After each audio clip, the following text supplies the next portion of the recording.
சிறகடிக்க ஆசை சீரியலில் இனி என்ன நடக்க போகுது தான் பார்க்க போகிறோம். மீனா ரொம்பவே வெறுத்து போய் இருக்கிறாங்க. இந்த சூழ்நிலையில் ஒரு ஃபோன் வருது. இது மாதிரி உங்களுக்கு பூ ஆர்டர் பண்ணியிருந்தோம்ல அப்படிங்கிறாங்க. ஆமாக்கா மறந்துட்டேன், கொண்டு வரேன் அப்படின்னு சொல்லிட்டு போய் கொண்டு கொடுக்குறாங்க. அதுக்கப்புறம் தான் நினைக்கிறாங்க, நம்ம எந்த ஆர்டருமே எடுக்கக்கூடாது, அவர் வாங்கி தந்த வண்டியை விட்டுட்டு நம்ம வீட்டை விட்டு போயிட வேண்டி தான் அப்படின்னு நினைக்காங்க. அப்போ தான் நினைக்காங்க, நான் இவர் மேலே இவ்வளோ பாசம் வச்சுருக்கேன், அவர் விருப்பம் இல்லாமல் தான் என்கிட்ட வாழ்ந்துட்டு இருப்பார் போல். எங்கள் அத்தையும் இந்த வீட்டில் இருக்கிறவங்க தான் என்னை பிடிக்காம நடந்துக்கிட்ட மாதிரி இருந்தாங்க. சரி இவர் இருக்காருன்னு சொல்லிட்டு நான் எவ்வளவோ சகிச்சுக்கிட்டு இருந்தேன். ஆனால் இவர் கூட என்னோட கடமைக்கு தான் வாழ்ந்துருக்காரு. நினைக்கும் போது ரொம்ப கஷ்டமாக இருக்குது. இனிமேலும் இந்த வீட்டில் இருக்கக்கூடாது, இவர் வாங்கி தந்த வண்டியும் நம்மளுக்கு வேண்டாம் அப்படின்னு சொல்லி வீட்டில் விட்டுட்டு அப்படியே நடந்தே போகிறாங்க. எங்கே போகுதுன்னே அவங்களுக்கு தெரியல. நம்ம அம்மா வீட்டுக்கு நம்ம போகக்கூடாது, கோலத்தனமாக இந்த முடிவும் எடுக்கக்கூடாது அப்படின்னு சொல்லிட்டு நினைக்காங்க. இந்த சூழ்நிலையில் அவங்க அப்பாவை நினச்சி ரொம்பவே ஃபீல் பண்ணுறாங்க. அப்பா நீங்கள் இருந்திருந்தீங்கன்னா எனக்கு இந்த நிலமை வந்திருக்காதுல்லப்பா, எனக்கு இப்படி ஒரு கல்யாணமாக இருக்காது, நான் கல்யாணமே முடிக்காட்டில் கூட உங்கள் கூடயே அன்பாக இருந்திருப்போம்லப்பா அப்படின்னு சொல்லிட்டு ரொம்பவே அழுதுகிட்டே இருக்கிறாங்க. ஒரு கோயில் வாசலில் உட்காந்து அழுதுட்டுருக்காங்க. அதை பார்த்து ஒரு அம்மா, என்னம்மா அழுதுட்டுருக்க அப்படிங்கிறாங்க. இல்லைம்மா எனக்கு யாருமே இல்லை அப்படிங்கிறாங்க. எனக்கும் கூட தான் யாரும் இல்லை, நீயும் உனக்கு யாரும் இல்லையா அப்படிங்கிறாங்க. யாரும் இல்லை, எல்லோரும் இருந்தாங்க, அவங்க இப்போ எனக்கு இல்லை அப்படிங்கிறாங்க. என்னம்மா சொல்கிற அப்படிங்கிறாங்க. ஆமாம், என் புருஷன் என்னை மனசார ஏற்றுக்கல, அதே மாதிரி அவங்க குடும்பத்துலேயும் என்னை ஒரு வேலைக்காரி மாதிரி தான் பார்க்குறாங்க. எங்கே போனாலும் எனக்கு நிம்மதி இல்லை, என்ன செய்யனே தெரியல. என்னால் முடிஞ்ச உதவியை தான் பிறிதொருவருக்கு செஞ்சுருப்பேன். ஆனால் எனக்கு இப்படி நடக்குன்னு நினைக்கும் போது ரொம்ப கஷ்டமாக இருக்குமா அப்படிங்கிறாங்க. இதாம்மா உண்மை, உலக நீதி இதாக தான் இருக்குது. யார் நன்மை செய்கிறாங்களோ அவங்களுக்கு தான் தீமை விடியுது. அதனால் அதுக்கெல்லாம் கவலைப்படாதம்மா, எல்லாமே சரியாயிரும் அப்படிங்கிறாங்க. நானும் அதை நினச்சி தான்மா தினம் தன்னை மனசை தேத்திக்கிட்டே போவேன். யார் எதை சொன்னிருந்தாலும் பரவாயில்ல, என் வீட்டுக்கார் என் கூட கடமைக்கு தான் வாழ்கிறேன்னு சொல்லும்போது அவர் வாழ்க்கையை நான் கெடுக்கக்கூடாதுல்லம்மா, அதாம்மா அம்மா வீட்டு விட்டு வந்துட்டேன் அப்படிங்கிறாங்க. அம்மா இப்போ நீ என்ன செய்ய போகிற அப்படிங்க. எனக்கே தெரியலம்மா, என்ன செய்யனே தெரியல அப்படிங்கிறாங்க. உனக்கு என்னதுமா தெரியும் அப்படிங்கிறாங்க. நான் பெரிய அளவில் எதுவும் படிக்கலை, எனக்கு பூ கட்டவும் சமைக்கவும் தான் தெரியும் அப்படிங்கிறாங்க. சமைக்க தெரியுமாம்மா தெரியும் அப்படிங்கிறாங்க. எனக்கு தெரிஞ்ச ஒரு ஆசிரமம் இருக்குது, அங்கே ஒன்று நான் வேலைக்கு சேர்த்து விட்டுதேன், நீ சேருவியம்மா அப்படிங்கிறாங்க. எனக்கு எங்கேயுமே போக விருப்பம் இல்லை அப்படிங்கிறாங்க. இல்லைம்மா, நம்ம இப்போ மனுஷனாக பிறந்துட்டோம், பிறந்த பிறகு யாருக்காவது பிரயோஜனமாக இருக்க தான் செய்யணும், சரியா? நம்ம சுற்றி இருக்க ஜனங்களுக்கு தான் நம்ம பிரயோஜனமாக இல்லைனாலும் அனாதை பிள்ளைகளுக்காவது சமைச்சு கொடுக்கலாம்லம்மா அப்படிங்கிறாங்க. சரிம்மா, அப்படி இந்த வேலை இருந்தால் சொல்லுங்கள், அது என் பாக்கியமாக கருதுகிறேன். இப்போ இருக்க மன நிம்மதியில் அதுதான் எனக்கு பெரிய நிம்மதியாக இருக்கும் அப்படிங்கிறாங்க. சரிம்மா, அங்கே போகணுன்னா நீ கண்டிப்பாக இல்லற வாழ்க்கையை நீ வெறுத்தவங்களாக தான் இருந்தால் தான் அங்கே சேர்ப்பாங்க அப்படிங்கிறாங்க. உண்மையிலே எனக்கு இல்லற வாழ்க்கை வெறுத்துருச்சுமா அப்படிங்கிறாங்க. சரிம்மா, ஒன்றும் பிரச்சனை இல்லை, இல்லற வாழ்க்கை உனக்கு வேணாம்ல, வாழ விரும்பலை அப்படிங்கிறாங்க. இல்லை, நான் நேற்று வரைக்கும் நான் என் புருஷனோட 100 வருஷத்துக்கு மேலே வாழணும்னு ஆசைப்பட்டேன். ஆனால் இன்றைக்கி காலைல தான் புரிஞ்சுக்கிட்டேன், அவர் மனசுலேயே நான் இல்லை, அவர் பேரளவுக்கு தான் என் கூட வாழுதாருன்னு சொல்லிட்டு. இதுக்கப்புறமும் நான் அந்த வேறு வழியெல்லாம் அவங்க வாழ்கிறது என்னுடைய சுயமரியாதையும் தடுத்த மாதிரி இருக்குது, என் மனசாட்சிக்கும் அது தவறாக தெரியுது. அந்த வீட்டில் இருக்கவங்க எல்லாருமே என்னை வேலைக்காரி மாதிரி தான் நடத்துகிறாங்க. சமையல்னு எதுவும் வேணும்னா மட்டும்தான் என்னை கேட்குறாங்க. மற்றபடி எல்லாருமே என்னை இகழ்ச்சியாக தான் பேசுகிறாங்க. என் வீட்டுக்கார் மட்டும்தான் எனக்கு ஒவ்வொரு வாட்டியும் சப்போர்ட்டாக இருப்பார், என் மேலே அன்பாக இருப்பார் அப்படின்னு நினச்சிக்கிட்டே இருந்தேன். ஆனால் அவரும் கூடமே என்கிட்ட கடமைக்கு தான் வாழ்ந்துருக்காரு, ஏதோ கட்டிட்டோம் வாழணுமேனு வாழ்கிறாரு அப்படிங்கிறாங்க. சரிம்மா, சொன்னதே சொல்லிகிட்டு இருக்காத, நினச்சி ரொம்ப கவலைப்பட்டுட்டு இருக்காத. என்ன, நீ இல்லற வாழ்க்கையை வெறுத்துட்ட அப்படின்னா நீ அங்கேயே நிரந்தரமாக வேலை பார்ப்போன்னா சொல்லு, அங்கேயே நிரந்தரமாக வேலை பார்த்து இருந்துக்க, உனக்கு சம்பளமும் எவ்வளோன்னு கேட்டு வாங்கி தரேன் அப்படிங்கிறாங்க. எனக்கு சம்பளம் எதுவும் வேண்டாம், குழந்தைகள் அனாதை குழந்தைகளுக்கு நீ சாப்பாடு போய் கொடுக்கணும்னு சொல்லுதீங்க, அது போக ஆன்மீகமான ஒரு ஆசிரமம்னு சொல்கிறீங்க, இதான் அந்த ஆசிரமத்தில் எப்படி இருக்கணுமோ அதுக்கு ஏற்றாப்புல இருந்துக்கிறேன், இல்லற வாழ்க்கை நான் வாழ போகிறதில்ல, அவ்வளோ வெறுத்துட்டேன் அப்படிங்கிறாங்க. இல்லைம்மா, உன் புருஷன் கூப்பிட்டா நீ போ அப்படிங்கிறாங்க. இல்லை, அவர் என்னை தேடி வர மாட்டார், ஏன்னா அவருக்கு என்னை பிடிக்காம தான் வாழ்கிறாரு, நான் எப்போ போகணுன்னு தான் இருந்திருப்பார் போல், அதை நான் வந்துட்டேன். சரி, நான் ஏன் அவர் வாழ்க்கையை கெடுப்பானேன், நான் எங்கேயாவது போன பிறவாவது அவருக்குன்னு ஒரு வாழ்க்கையை தேடிப்பார், நல்லா இருப்பார்னு நினச்சி தான் வந்துட்டேன் அப்படிங்கிறாங்க. அம்மா, இவ்வளோ பிரிஞ்சு வந்தாலும் உன் புருஷன் மேலே இவ்வளோ பாசம் வச்சுருக்கியம்மா அப்படிங்கிறாங்க. இல்லை, நான் பாசம் வச்சேன், அவர் வைக்கல, அவர் நம்ம கூட கடமையாக தானே வாழ்ந்துருக்கிறாரு, அப்படி இருக்கவர் கூட நம்ம இருக்குது சரியாக வராதுல்ல பாட்டிம்மா, அதான் வந்துட்டேன் அப்படிங்கிறாங்க. சரிம்மா, வா இந்த முதல்ல இந்த தெப்ப குளத்தில் குளிப்போம் அப்படின்னு சொல்லிட்டு தெப்ப குளத்தில் குளிச்சுட்டு மாலையை போட்டு விடுதாங்க. போட்டு விட்டோன்னே, சரிம்மா, இன்னையிலேருந்து இல்லற வாழ்க்கை நீ வெறுத்துட்ட, சரியா? இன்னையிலேருந்து நீ சன்னியாசி, என்ன சன்னியாசிக்கு ஆசை பாசம் இருக்கக்கூடாது, எல்லாமே ஒன்று தான், என்ன இந்த உலகத்தில் உள்ளவங்களும் நம்ம குடும்பத்தில் உள்ளவங்களும் ஒன்று தான், என்ன இனிமேல் பட்டு நீ இந்த அனாதாசிரமத்தில் சேர்கிறதுக்கு உனக்கு எந்த தகுதியும் வந்துடுச்சு, வா, அந்த நிர்வாகி எனக்கு தெரிஞ்சவர் தான், ஆமா அப்படின்னு சொல்லிட்டு கூப்பிட்டு போகிறாங்க. ஐயா வணக்கம், இந்த பொண்ணு வந்து இல்லற வாழ்க்கையை வெறுத்துட்டாங்க அப்படிங்கிறாங்க. உடனே இந்த நிர்வாகி சொல்கிறாங்க, இவங்க பார்த்தா கொஞ்சம் வயசு பொண்ணு மாதிரி இருக்குது, நீங்கள் எப்படி சொல்கிறீங்க அப்படிங்கிறாங்க. இல்லை கொஞ்சம் வயசுலேயே இந்த பொண்ணு வந்து ஏகப்பட்ட பாடுகள் அனுபவிச்சிருக்கு, அதனால் வந்து இல்லற வாழ்க்கையே வேண்டாம்னு வெறுத்துட்டாங்க. அதனால் ஒரு கோயிலில் இவங்கள சந்தித்தேன். அந்த கோயிலில் பேசிகிட்டு இருக்கும்போது இவங்களோட வாழ்க்கை நடப்புகள்லாம் சொன்னாங்க. அதை கேட்கும்போது ரொம்பவே வேதனையாக இருந்துச்சு. அப்பா வந்து ஒரு காலகட்டத்தில் ட்ரெயினில் விழுந்ததுனால அந்த வீட்டில் வந்து கல்யாணம் முடிச்சிருக்கிறாங்க. அந்த ட்ரெயினை ஓட்டுனவர் அவங்க வீட்டில் ஒரு பையனுக்கு. ஆனால் அந்த பையனுக்கு வந்து இவங்க கூட வாழவே பிடிக்கல. அதனால் வந்து வாழ பிடிக்காதவங்க கூட நம்ம வாழ்றத விட நம்ம சன்னியாசியாக போகிறது நல்லது அப்படின்னு சொல்லிட்டு அவங்க வந்து குடும்பத்தை வெறுத்து வந்துட்டாங்க. இந்த சூழ்நிலையில் சரி ரைட்டு யாருக்காவது பிரயோஜனமாக வாழணும் அப்படிங்கிறது அந்த பொண்ணுக்கு ஒரு எண்ணம் இருக்குது. அதனால் நான் சொன்னேன், இந்த அனாதை ஆசிரமத்தில் சமைச்சிக்கிட்டு இங்கே உள்ள குழந்தைகளை தாய் மாதிரி பார்த்துக்கணுன்னு சொன்னேன். சரி நான் வாரேன் அப்படின்ட்டாங்க. சம்பளம் நான் என்னால் முடிஞ்சதை பேசி வாங்கி தரேம்மான்னு சொல்லியிருக்கேன். ஆனால் அந்த பொண்ணு எனக்கு சம்பளம் எதுவும் வேண்டாம், அனாதை குழந்தைகளை பராமரிக்கிறதே என்னுடைய பணியை நான் கருதுகிறேன் அப்படிங்கிறாங்க. இதை கேட்ட அந்த ஆள் சொல்கிறாங்க, இப்படி ஒரு டைப்பில் யாருமே வரமாட்டாங்கம்மா, எல்லாருமே எவ்வளோ காசு கிடைக்கும் அப்படி இப்படின்னு சொல்லிட்டு தான் கேட்பாங்க. நீ காசே எதிர்பார்க்கலையாம்மா அப்படிங்கிறாங்க. எனக்கு காசுலாம் வேண்டாம் சார், என்னை தங்குறதுக்கு இடம் கொடுக்குறீங்க, எனக்கு குழந்தைகள் இல்லை, குழந்தைகளாக அனாதாசிரம பிள்ளைகள் வளரக்கூடிய பிள்ளைகளை நான் பிள்ளையாக நினைக்க போகிறேன். எனக்கு இதுக்கோட யாரும் என்ன சார் வேணும், எனக்கு பாதுகாப்பாகவும் இருக்கும், அது போக வந்து இங்கே எனக்கு ஒரு மன ஆறுதலாகவும் இருக்கும் அப்படின்னு சொல்லிட்டு சொல்கிறாங்க. சரிம்மா வேலைக்கு என்னைக்கு சேர்றீங்கம்மா அப்படிங்கிறாங்க. இப்போவுமே எனக்கு எங்கே போனே தெரியலை அப்படிங்கிறாங்க. ஏம்மா ஒன்றுமே இல்லை, இங்கே தங்குறதுக்கு உங்களுக்கு தனி ரூம் கொடுத்துட்றோம், அது போக வந்து நீங்கள் பசங்களோட நீங்கள் வந்து என்ன செய்யலாம் இருக்கலாம் அப்படிங்கிறாங்க. எனக்கெலாம் தனி ரூம் வேண்டாம், அந்த பசங்களோட பசங்களாகவே நான் இருந்துடுறேன் அப்படிங்கிறாங்க. சரிம்மா சரிம்மா அப்படிங்கிறாங்க. நேராக ஆசிரமத்துக்குள்ளே போகிறாங்க. போயிட்டு பார்க்குறாங்க குழந்தைகள் எல்லாம் தாய் தகப்பன் இல்லாமல் ரொம்ப சோகமாக அமைதியாக அப்படியே இருக்கிறாங்க. இதை பார்த்தோன்னே மீனாவுக்கு ரொம்ப வேதனையாக இருக்குது. நம்மெல்லாம் வந்து அப்பா அம்மாவோடு இருந்தோம், இவங்களுக்கு யாருமே இல்லை, இவங்களுக்கும் கடவுள் ஒரு வாழ்க்கையை கொடுத்துருக்காரு. அப்படி இருக்கும்போது நம்ம வந்து இன்றைக்கி குடும்பத்தை வெறுத்து வந்தது இவங்களுக்காக தானே அப்படின்னு சொல்லிட்டு சரி ரைட் அப்படின்னு சொல்லிட்டு எல்லார்ட்டையுமே பழகுறாங்க. இப்போ இந்த அக்கா தான் வந்து அவங்களுக்கு சமைச்சு தர போகிறாங்க, அவங்களோட இருக்க போகிறாங்க அப்படின்னு அறிமுகப்படுத்துகிறாங்க. எல்லா குழந்தைங்களும் அக்கா உங்கள் பேர் என்ன பேருக்கா அப்படின்னு கேட்குறாங்க. மீனா அப்படிங்கிறாங்க. மீனாக்கா அப்படின்னு எல்லாருமே கத்துறாங்க. எல்லாருமே வந்து கை கொடுக்குறாங்க. மீனாவுக்கு ரொம்பவே ஆறுதலாக இருக்குது.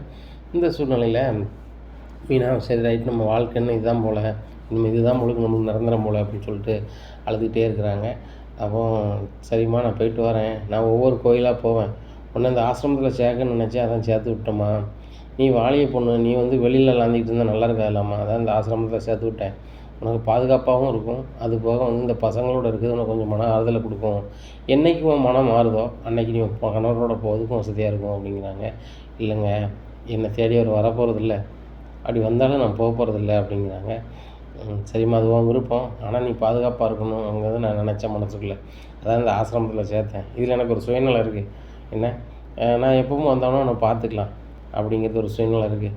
அதே மாதிரி நீ உன் புருஷன் கூப்பிட்டான்னு ஒரு வேளை நீ போனால் இந்த ஆசிரமத்தில் உன்னோட முகவரியை கொடுத்துட்டு போ, நான் பார்க்க வரேம்மா, போயிட்டு வரேம்மா, நான் வேறு ஒரு கோயிலுக்கு போகணும், நான் ஒவ்வொரு கோயிலாக போய் ஒவ்வொரு சாமியாக சேவிப்பேன் அப்படிங்கிறாங்க. சரிம்மா போயிட்டு வாங்க அப்படிங்கிறாங்க. மீனாங்க அழுதுகிட்டே இருக்கிறாங்க.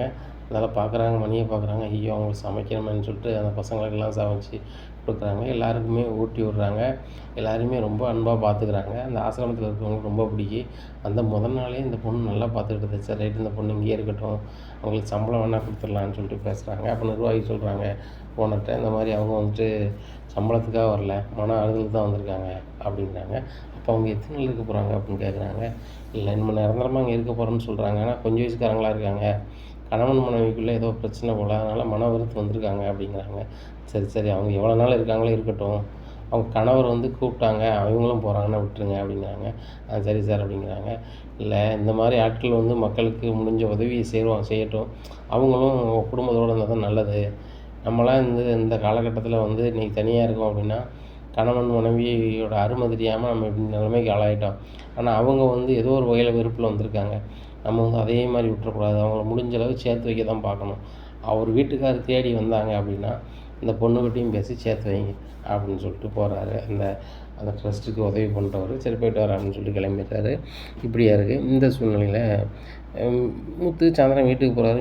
மீனான்னு கத்துறாங்க. மீனா இல்லை, அவன் முன்னாடி எங்கடா எங்கே இருக்கா, எங்கேயாவது சுற்றிட்டு தான் கிடப்பா அப்படிங்கிறாங்க. அண்ணாமலை சொல்கிறாங்க, மீனா இவ்வளோ நேரத்துக்கு வெளியில் இருக்க மாட்டாலும் வந்துருப்போல அப்படிங்கிறாங்க. ஏங்க பைக்கும் வெளியே தான் இருக்குது, பைக்கை விட்டுட்டு எங்கேயா சுத்த போயிருக்கா அப்படிங்கிறாங்க. உடனே என்ன இப்படி பேசிகிட்டு இருக்க அப்படிங்கிறாங்க. ஆமாம் நீங்கள் கொண்டு வந்த மருமகம் அப்படி இருக்கா, அப்படி இப்படி நான் கொண்டு வந்து என்னென்னலாமோ சொல்லுதாங்க. இதை கேட்ட முத்து சொல்கிறாரு, எப்பா அம்மாவை கொஞ்சம் அமைதியாக இருக்க சொல்லுங்கள், வீணா அப்படி போகிறவ கிடையாது அப்படிங்கிறாங்க. டேய் அதான் போயிட்டாளே, காலையில் பார்த்தல எப்பவும் சமைக்கிறவ சமைக்கலை அப்படிங்கிறாங்க. ஏன் அவன் சமைக்கலன்னு உங்களால் சமைச்சு ஆட முடியாதா? ஒரு நாள் உடம்பு சரியில்லைனா நீங்கள் சமைக்க மாட்டீங்கன்னா அப்படிங்கிறாங்க. உடனே அவளுக்கு நல்லா தான் இருந்தா அப்படிங்கிறாங்க. நல்லா இருந்தாலும் உங்களுக்கு சமைச்சு தரணும் அவசியம் இல்லையே அப்படிங்கிறாங்க. அவன் எங்கே போனானே தெரிலப்பா, ஃபோன் அடித்தாலும் சுவிட்ச் ஆஃப்னு வருதுப்பா அப்படிங்க. டேய் என்னென்னு கேளுடா அவங்க வீட்டில் அப்படிங்கிறாங்க. நேராக மீனா வீட்டுக்கு ஃபோன் அடிக்காங்க. மீனா வந்தாலும் அத்தை அப்படிங்கிறாங்க. மருமகனா உங்களுக்கும் அவளுக்கு எதுவும் சண்டையா அப்படிங்கிறாங்க. இல்லையா அத்தை அப்படிங்கிறாங்க. இல்லை காலையில் ஃபோனில் பேசினேன், ரொம்ப வெறுப்பாக பேசினான், ஃபோனை அவளே கட் பண்ணிட்டா, ரொம்ப கஷ்டமாக இருந்துச்சு மாப்பிள்ள, நீங்கள் தான் ஏதாவது சண்டை போட்டிங்களான்னு நினச்சேன் அப்படிங்கிறாங்க. நான் ஏன் சண்டைக்கு போக போகிறேன், காலையில் அவள் சமைக்கலை, நான் பட்னியாக வேலைக்கு போகணுமான்னு சொல்லிட்டு என் மாட்டில் போயிட்டேன், என்ன நடந்துச்சுன்னு எனக்கு தெரிலத அப்படின்னு சொல்லிட்டு ஃபோனை வைக்கிறாங்க. உடனே விஜயா சிரிக்கிறாங்க. ஏன் விஜயா சிரிக்கிற அப்படின்னு சொல்லிட்டு நம்மளை கேட்குறாங்க. ஏங்க அவன் கூட கடமைக்கு தான் வாழ்ந்தோம்னு இவன் சொல்லுதான். சொன்னோன்னே அப்புறம் அவள் எப்படி இருப்பா, எங்கேயாவது பில்டப்பில் கிளம்பி போய் எங்கேயாவது உட்காந்துட்டு ஃபோன் அடிப்பா பாருங்கள் அப்படிங்கிறாங்க. மீனாட்டிருந்து ஃபோன் வரும்னு பார்க்குறாங்க. மீனாட்டிருந்து ஃபோனே வரல. நல்லா இருட்டிருச்சு. முத்துக்கு அதுக்கப்புறம் பயமாகிடுது. எப்பா மீனா எங்கேப்பா போயிருப்பா அப்படின்னு கேட்குறாங்க. எனக்கு தெரியலடா. நீ அவட்ட என்னடா சொன்ன அப்படிங்கிறாங்க. ஒன்றும் சொல்லப்பா அப்படிங்கிறாங்க. ஏங்க கடமைக்கு தான் வாழ்கிறேன்னு சொன்னான், பிறகு எப்படியோ இருப்பா, அதான் கிளம்பிட்டா அப்படின்னுட்டு இருக்காங்க. ரோகிணி சிரிக்கிறாங்க. அண்ணாமலை சொல்கிறாங்க, விஜயா அவன் ஏதோ ஒன்று விளையாட்டுக்கு சொல்லியிருந்தா அதை நீ ஒன்றுக்கு நாளாக சொல்லியிருப்ப அப்படின்ட்டு இருக்காங்க. உடனே முத்து சொல்கிறாரு, அவன்ப்பா அம்மா தான் ஏதோ சொன்னான், ஏதோ மனசு கஷ்டப்படுற மாதிரி பேசியிருக்காங்கப்பா அம்மா. டேய் நான் எங்கடா பேசுனேன், நீ தானடா சொன்னேன், ஒருத்தவங்க பார்த்துக்க உங்கள் அண்ணன் கல்யாணம் வச்சுருக்கு, நீ தயவுசெய்து எங்கேயாவது ஓடிடு, இல்லைனா உன்னையே கட்டி வச்சுருவாங்கன்னு சொல்லி உன் ஃப்ரெண்ட்ட சொன்னால அதை கேட்டோன்னே தான் அவன் மனம் கலங்கிட்டான். நான் என்ன சொன்னேன், உன் புருஷன் வந்து விருப்பப்பட்டுலாம் கூட வாழலை, கடமைக்கு தான் வாழ்கிறான், நீ என்னமோ கல்யாண நாள் கொண்டாடிட்டேன்னு கேட்டேன், அவளுக்கு குத்திருச்சு குடஞ்சிருச்சு, அவள் கிளம்பிட்டா, அவ்வளோதான் அப்படிங்கிறாங்க. விஜயா எனக்கு என்ன பேசணும் எப்படி பேசணும்னு தெரியாதா, ஒரு பெரிய மனுஷி தன்மையிலே நடந்துக்க மாட்டியா அப்படிங்கிறாங்க. ஏங்க அவங்க 2 பேருமே தம்பதியாகவே வாழலை, சும்மா கடமைக்கு வாழ்கிறாங்க. நீங்கள் கல்யாணத்தை மட்டும் பண்ணி வச்சா போதுமா, அவங்களுக்குள்ளே இணைஞ்சிருவாங்களா? இவங்க கல்யாண நாள் வேறு கொண்டாடுதாங்களாம், கேக்கு வெட்டி அப்படிங்கிறாங்க. அண்ணாமலை சொல்கிறாரு, விஜயா கொஞ்சம் கூட உனக்கு வந்து ஒரு மனித தன்மையும் இல்லை முத்து, என்னன்னு பாருடா, கொஞ்சம் இதாக இருக்குப்பா, நம்மளே கூட போயிட்டு வருவோம் அப்படின்னு சொல்லிட்டு காரில் அண்ணாமலை 2 பேரும் கிளம்புறாங்க. உடனே ரவிக்கு அண்ணாமலை ஃபோன் அடிக்க, ரவி நீனும் ஸ்ருதி வந்து பைக்கில் எங்கே இருக்காங்க பார்த்து வா அப்படிங்கிறாங்க. உடனே அவங்க பைக் எடுத்து தேடுறாங்க, இவங்க காரில் தேடுறாங்க, மீனாவை காணவே இல்லை. மீனா வீட்டுக்கு போகிறாங்க அண்ணாமலையும் முத்தும். உடனே பார்த்தோன்னா வாங்க மாப்பிள்ள வாங்க அண்ணே அப்படிங்கிறாங்க. ஏம்மா மீனா இன்னும் வரலையா வாங்க அப்படிங்கிறாங்க. என்னென்ன சொல்கிறாங்க, இன்னும் வீட்டுக்கு வரலையா அப்படிங்கிறாங்க. வரலம்மா அதாம்மா தேடி அலைகிறோம் அப்படிங்கிறாங்க. என்ன வீட்டில் எதுவும் பிரச்சனையானே அப்படிங்கிறாங்க. ஒரு பிரச்சனை இல்லைம்மா, இவன் தான் ஏதோ விளையாட்டுக்கு பேசியிருக்கான், அதை வந்து என் பொண்டாட்டிக்கார் எனக்கு சொல்லியிருக்கான், அதனால் அந்த புள்ள வந்து எங்கேயோ போயிட்டோம், மன உளைச்சல் எங்கேயும் போயிட்டோன்னு தெரியல, ரொம்ப கஷ்டமாக இருக்குது அப்படிங்கிறாங்க. உடனே மீனா அம்மா ரொம்பவே பார்த்துட்றாங்க. மீனா நீ எங்கடி போன அப்படின்னு சொல்லிட்டு, சரிண்ணே நீங்கள் போய் பாருங்கண்ணே அப்படின்னு சொல்லிட்டு மீனா அம்மா சீத்தாலாம் தேடுறாங்க. ஒன்று தேடிட்டு இருக்கும்போது சத்யா எங்கே போயிட்டுருக்கீங்க இவ்வளோ நேரத்துக்கு அப்படிங்கிறாங்க. டேய் மீனாவை காங்களாடா அப்படிங்கிறாங்க. ஏன் உன் மாப்பிள்ளை தாங்க அடித்து பற்றிருப்பாரு, முதல்ல மாப்பிள்ளை கேள் அப்படிங்கிறாங்க. உடனே டேய் லூசு மாதிரி பேசிகிட்டு இருக்காத, மாப்பிள்ளையும் தேடி அலைகிறாங்க, அவங்க அப்பாவும் தேடி அலைகிறாங்க. ஆமாம் ஒழுங்காக பார்த்துக்கிட்டா எங்கள் அக்கா ஏன் போகிறா அப்படிங்கிறாங்க. டேய் கொஞ்சமாவது உனக்கு பாசமாக இருக்காடா, அக்காவை காங்கலன்னு சொல்கிறேன், எங்கே போனாலும் எது போனாலும் தெரியல, தேடி அலைய வேண்டாமா அப்படிங்கிறாங்க. சரிம்மா நான் பார்க்குறேன், நீங்களும் அக்காவும் வீட்டுக்கு போங்க அப்படிங்கிறாங்க. எங்களுக்கு மனசு கேட்கலடா, நாங்களும் தேடுறோம் அப்படிங்கிறாங்க. உடனே நேராக சிட்டிக்கு பண்ணுறேன், சிட்டி எங்கே இருக்குது அப்படிங்கிறாங்க. ஆஃபீஸில் இருக்கேன் அப்படிங்க, கொஞ்சம் வாங்க அப்படிங்கிறாங்க. பைக் எடுத்து வராங்க. உடனே சிட்டிக்கிட்ட போய் சொல்கிறாங்க, சிட்டி எங்கள் அக்காளுக்கு இருக்காங்களா தேடணும் அப்படிங்கிறாங்க. என்னாச்சு அப்படிங்கிறாங்க. இல்லை எங்கள் மாமாவுக்கு எங்கள் அக்காளுக்கு சண்டை என்னமோ தெரியல, எங்கள் அக்கா வந்து சொல்லாமல் அறியாமல் எங்கேயோ போயிட்டாங்களாம், இப்போ என்னாச்சுன்னு தெரில அப்படின்னு சொல்லிட்டு இது பண்ணிட்டாங்க. இப்போ சிட்டி சிரிக்கிறான். ரைட்டு இந்த மீனா கம்ப்ளைண்ட் பண்ணி என்னை உள்ளே அனுப்புகிறா, புருஷனும் முன்னாடியும் வாழைக்கூடாது நான் நினச்சேன், அதுவாகவே நடக்கு, ரொம்ப சூப்பர் தானே, சரி அப்படின்னு சொல்லிட்டு, ஏன்டா எங்கடா போயிருப்பாங்க, உங்கள் மச்சான் வந்து குடிச்சிட்டு அவங்க அக்காலை எதுவும் அடிச்சிட்டு போகிறோம் அப்படி இப்படின்னு சொல்லி ஒன்று நேரத்தில் மாமா சொல்லுதாரு. நானும் அப்படி தான் நினைக்கிறேன் சிட்டி, எங்கள் மாமனை சும்மா விடக்கூடாது அப்படின்னு சொல்லிட்டு பேசிகிட்டு இருக்காரு. சரி முதல்ல அக்காவை தேடுவோம் அப்படின்னு சொல்லிட்டு சும்மா பில்டப் பண்ணுறாரு. போகிற வழியிலே சொல்கிறாரு, டேய் உங்கள் மாமன்கிட்ட உங்கள் அக்கா இருக்கிற வரைக்கும் நிம்மதியாக இருக்காது, அதான் உங்கள் அக்கா வந்து உங்கள் மாமனை விட்டு வெளில வந்துட்டாங்க போல் அப்படிங்கிறாங்க. எங்கள் அக்கா வந்தால் எங்கள் வீட்டுக்கு வந்து தான் ஒன்றுமே பிரச்சனை இல்லை, கொஞ்சம் நாள் கழித்து எங்கள் மாமனை வச்சு டைவர்ஸை போட்டு விட்டு வேறு கல்யாணத்தை முடிச்சு வச்சுருப்பேன், இன்னும் கொஞ்சம் நகையும் போட்டிருப்பேன், நகை இல்லாமல் எங்கள் அக்கா போனதுனால அவங்க வீட்டில் ரொம்ப ஓவராக பண்ணுறாங்க, அந்த வீட்டில் ஆறுதலாக இருக்குது ஒரே ஆள் எங்கள் மாமா தான், அண்ணாமலை மாமா தான், அவரு சொல்லுவாங்க எடுபடாது, எங்கள் அத்தை வந்து பாடாப்படுத்திகிட்டு இருப்பாங்க எல்லாத்தையும், எங்கள் மாமனுக்கும் எப்படி நடக்கணும் ஏது நடக்கணும்னு தெரியாது, படிச்சிருந்தா தானே தெரியும், குடிகார பயலுக்கு என்ன தெரியும்? ஒன்றும் தெரியாமல் எங்கள் அக்காவை வந்து எங்கேயோ அனுப்பிவிட்டாரு அப்படின்னு கேட்டால் காங்கலம் தேடிட்டு அலையுறாரு ஊர் மோமாத்துக்கு அப்படின்னு விட்டுருக்காங்க. இன்னும் சத்யாவுக்கு ஃபோன் அடிக்கிறாங்க. சத்யா அம்மா என்னடா மீனாக்கு எதுவும் பார்த்தியா அப்படிங்கிறாங்க. ஏம்மா முதல்ல வந்து உன் மாப்பிள்ளாட்ட எங்கே போனாங்கன்னு கேளு, உன் மாப்பிள்ளை தான் வந்து வாழை பிடிக்காமல் அனுப்பியிருப்பார் நினைக்கிறேன் அப்படின்னு. என்னடா பேசிகிட்டு இருக்க லூசு மாதிரி, அவர் தேடி அலைஞ்சிட்டு இருக்காருடா அப்படிங்கிற. நடிக்காரமா அவர் அப்படிங்கிறான். டேய் நீ ஃபோனை விட்ட நாங்கள் தேடிக்கிறேன்டா அப்படின்னு சொல்லிட்டு ஃபோனை வச்சிடுறாங்க. அங்கங்கே தேடி பார்க்குறாங்க, ஒன்றும் வேலைக்கு ஆகலை. முத்து ரொம்பவே அழுகிறாரு. அழுதோடனே அண்ணாமலை சொல்கிறார், ஏன் முத்து அழுகிற அப்படிங்கிறாங்க. இல்லைப்பா கிடைச்ச பொக்கிஷமே நான் தொலைச்சிட்டேனப்பா அப்படிங்கிறாங்க. என்னடா எப்படி சொல்கிற அப்படிங்கிற. அவன்ப்பா இங்கே தேடி பார்த்தா முத்துப்பாரு, என் பேர் முத்தா இருந்தாலும் அவன் முத்துப்பா. இந்த வீட்டை அப்படி பார்த்துக்கிட்டான், அப்படி ஒரு பொண்ணு நான் தொலைச்சிட்டேனப்பா, நான் வாய்க்கு வந்ததெல்லாம் பேசி என் பொண்டாட்டியை நான் வந்து காணாமல் ஆகிட்டேனப்பா அப்படிங்கிறாங்க. ஏன் முத்து அழாதடா அப்படிங்கிறாங்க. இல்லைப்பா உண்மையிலே மீனா வந்து மனம் வந்து தான்ப்பா போயிட்டா, இனிமேல் என்னை தேடி வரமாட்டாப்பா அப்படின்னு சொல்லிட்டு அழுதாங்க. நான் சொல்கிறாங்க, இல்லை மீனாவும் உன் மேலே ஒரு அதிக பாசம் வச்சுருக்கான், அதனால் உன்னை தேடி கண்டிப்பாக வருவா அப்படிங்கிறாங்க. தெரிலப்பா, ஆனால் வந்து அம்மா என்ன பேசுனாங்க, யார் என்ன பேசுனாங்கன்னு தெரில. எது பேசுனாலும் நான் வந்து அவளுக்கு ஆறுதலாக இருக்குன்னு சொல்லிகிட்டே இருப்பேன். ஆனால் நானே இன்றைக்கி அவள் மனசு கஷ்டப்படுற மாதிரி பேசியிருக்கேன், அதனால் அவள் எங்கே போனாலும் தெரிலப்பா அப்படிங்கிறாங்க. உடனே அழாதான்னு இருக்காங்க. விஜயாவுக்கு பயங்கர சிரிப்பு. ரோகிணிக்கு ஆண்டி அங்கே பாருங்கள் முத்தே அழுறாங்க அப்படிங்கிறாங்க. அழட்டும் அவள் வந்து நம்ம இங்கே இருந்துக்கிட்டு எல்லாரையும் அழ வச்சா, இப்போ அவன் புருஷன் அழுறான், அவ்வளோதான். அவளை எப்படியாவது இந்த வீட்டை விட்டு கிளப்பிடலான்னு பார்த்தேன், அவளே போயிட்டான். சரி நல்லது தானே, இந்த வீட்டுக்கு பிடிச்ச சனியம் போயிடுச்சு அப்படின்னு சொல்லிட்டு பேசிகிட்டு இருக்காங்க. ரோகிணி சொல்கிறாங்க, ஆமாம் ஆண்டி அவங்க போனதுனால வீட்டுக்கு வந்து சந்தோஷமாயிரும், முத்துக்கும் வந்து கொஞ்சம் நாளில் வந்து அவரும் வேறு எங்கேயாவது போயிடுவார் அப்படிங்கிறாங்க. நீ என்னம்மா சொல்கிற அப்படிங்கிறாங்க. ஆமாம் ஆண்டி, நானும் ஒரு சினிமாவில் பார்த்தேன், இப்படி தான் பொண்டாட்டி வந்து சண்டை போட்டு போயிடுவாங்க, அதுக்கப்புறம் மனம் வருது வீட்டு விட்டே போயிடுவாங்க, அதே மாதிரி இவரும் போயிட்டாருன்னா அந்த வீடு சூப்பராகிடும் அப்படிங்கிறாங்க. ஆமாம்மா அந்த முத்து மீனா அந்த வீடு இருக்க வரைக்கும் இந்த வீடு வந்து சரி வராது. இவன் ஒரு குடிகாரன், அவன் ஒரு பூக்காரி, இவங்க இந்த வீட்டில் இருந்தாங்கன்னா இந்த வீட்டுக்கு எப்படி மரியாதை இருக்கும்? நீங்கள் 2 பேரும் பணக்கார வீட்டு பிள்ளைகள், தனியாக பிஸ்னஸ் பண்ணுறீங்க. உங்களுக்கு பிஸ்னஸ் பண்ணும்போது உங்களுக்கு ஏற்ற ஆட்கள்கிட்ட பழகினா தான் உங்களுக்கும் மரியாதையாக இருக்கும். இந்த பூக்காரியும் இந்த டிரைவரும் இந்த இருக்க வீட்டில் நீங்கள் இருந்தால் உங்களுக்கு மரியாதையாக இருக்குமா? இந்த ரூமுக்கு 1000 சண்டை, இவர் வேறு இவங்களுக்கு தனியாக மேலே மொட்டை மாடலில் வீடு கட்டி கொடுக்க போகிறாராம். இவளே தான் போயிட்டாலும் இன்னும் எல்லாம் முடிஞ்சதுமா, சீன் ஓவருமான்னு சொல்லி சிரிச்சிக்கிட்டு இருக்காங்க. உடனே அண்ணாமலை வராங்க. ஒரு வீட்டில் ஒரு ஆளை காங்கலை, அதை நீங்கள் வந்து ஃபீல் பண்ண மாட்டீங்க, தேடும் போது நாங்கள் தேடுதோம், அதை வந்து என்னாச்சு ஏதாச்சுன்னு கேட்க மாட்டீங்க, அந்த பிள்ளை இருக்குது உங்களுக்கு சுத்தமாக பிடிக்கல அப்படிங்கிறாங்க. ஆமாங்க, அவள் வந்து எப்படி போவான்னு நினச்சிக்கிட்டு இருந்தேன், நல்ல வேலை போயிட்டா, முடிஞ்சு போச்சு அப்படிங்கிறாங்க. பார்த்தீங்களாப்பா என்னெல்லாம் பேசுகிறாங்கன்ட்டு அப்படிங்கிறாங்க. டேய் இவங்க அப்படி தான் விடு, இப்போ மீனா எங்கே இருக்கான்னு நமக்கு தெரியணும் அப்படிங்கிறாங்க. எப்பா ஒரு வேளை வந்து பாட்டி வீட்டுக்கு போயிருப்பாங்களோ அப்படிங்கிறாங்க. டேய் பாட்டிக்கு ஃபோன் அடித்து கேட்டால் கஷ்டமாக போயிடும், பாட்டி பயந்துருவாங்க, ஒன்று செய்வோம் நம்ம பாட்டி வீட்டுக்கே போயிடுவோம் அப்படிங்கிறாங்க. ஒன்று அண்ணாமலைகிட்ட விஜயா சொல்கிறாங்க, ஏங்க நீங்கள் என்ன சின்ன பையனா அங்கேயும் இங்கேயும் அலைஞ்சிட்டு இருக்கீங்க, உங்களுக்கே உடம்புக்கு முடியலை அப்படிங்கிறாங்க. விஜயா அவள் கையால் நான் சாப்பிட்ருக்கேன், அந்த நன்றி கடன் எனக்கு இருக்குது, அதுபோக வந்து எனக்கு வந்து பெண் பிள்ளைகள் யாரும் கிடையாது, நான் மீனாவை தான் என் மகளாக நினைக்கேன், அப்படிங்கும்போது என் மோவை காங்கலைன்னா எனக்கு என்ன துடிப்புன்னு அது துடிச்சிட்டு இருக்கேன். அதுபோக என் மோவை வந்து அழுது நான் பார்த்ததில்ல, முத்து அழுது நான் பார்த்ததில்ல, என் முத்தே அழுறான்னா அவன் எந்த அளவுக்கு நேசிச்சிருப்பான். விளையாட்டுக்கு பேசுனதை மீனா வந்து தப்பாக புரிஞ்சுக்கிட்டாலே அப்படின்னு நினச்சது ரொம்ப வருத்தமாக இருக்குது. அதுபோக அவளை தப்பாக நினைக்கிற அளவுக்கு நீங்களும் ஏட்டிக்கு பூட்டி சொல்லி அனுப்பியிருப்பீங்க, அது மட்டும் எனக்கு தெரியுது அப்படிங்கிறாங்க. அங்கிள் நாங்கள் எதுவும் சொல்லலை அப்படிங்கிறாங்க. ஏம்மா ஒன்றையும் சொல்லலை, உங்கள் அத்தையை சொல்கிறேன் அப்படிங்கிறாங்க. விஜயா சொல்கிறாங்க, அம்மா எது பண்ணாலும் நாங்கள் தான் பொறுப்பு, அவளுக்கு திமிரு பிடிச்சி இவன் பைக் வாங்கி கொடுத்தான், ஊருக்கு பூரா சுற்றினான், இப்போ ஊருக்கு பூரா சுற்றிலேருந்து போர் அடிச்சுட்டு போல வேறு எங்கேயாவது சுற்ற போயிருக்கா.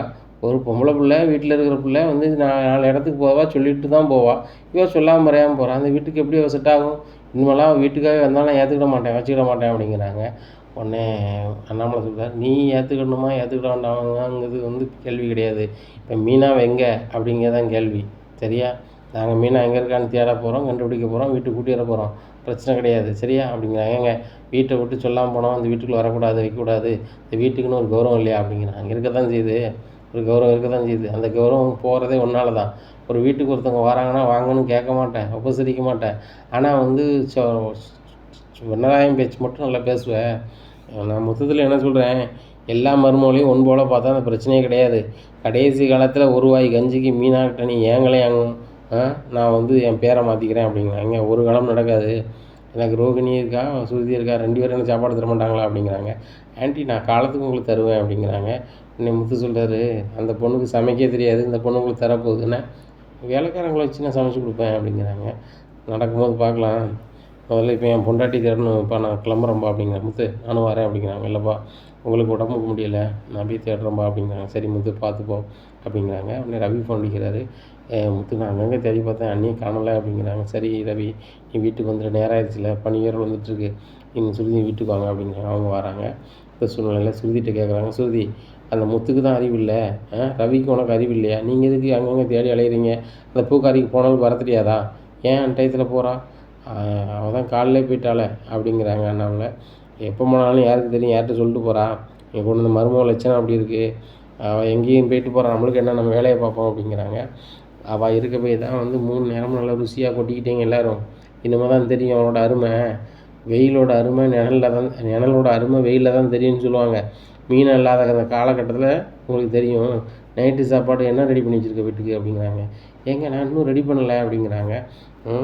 அப்படின்னுட்டு இருக்கும்போது மனோஜ் வந்துடுறாரு. ஏம்மா நைட்டு சாப்பாடு என்னது அப்படிங்கிறாங்க.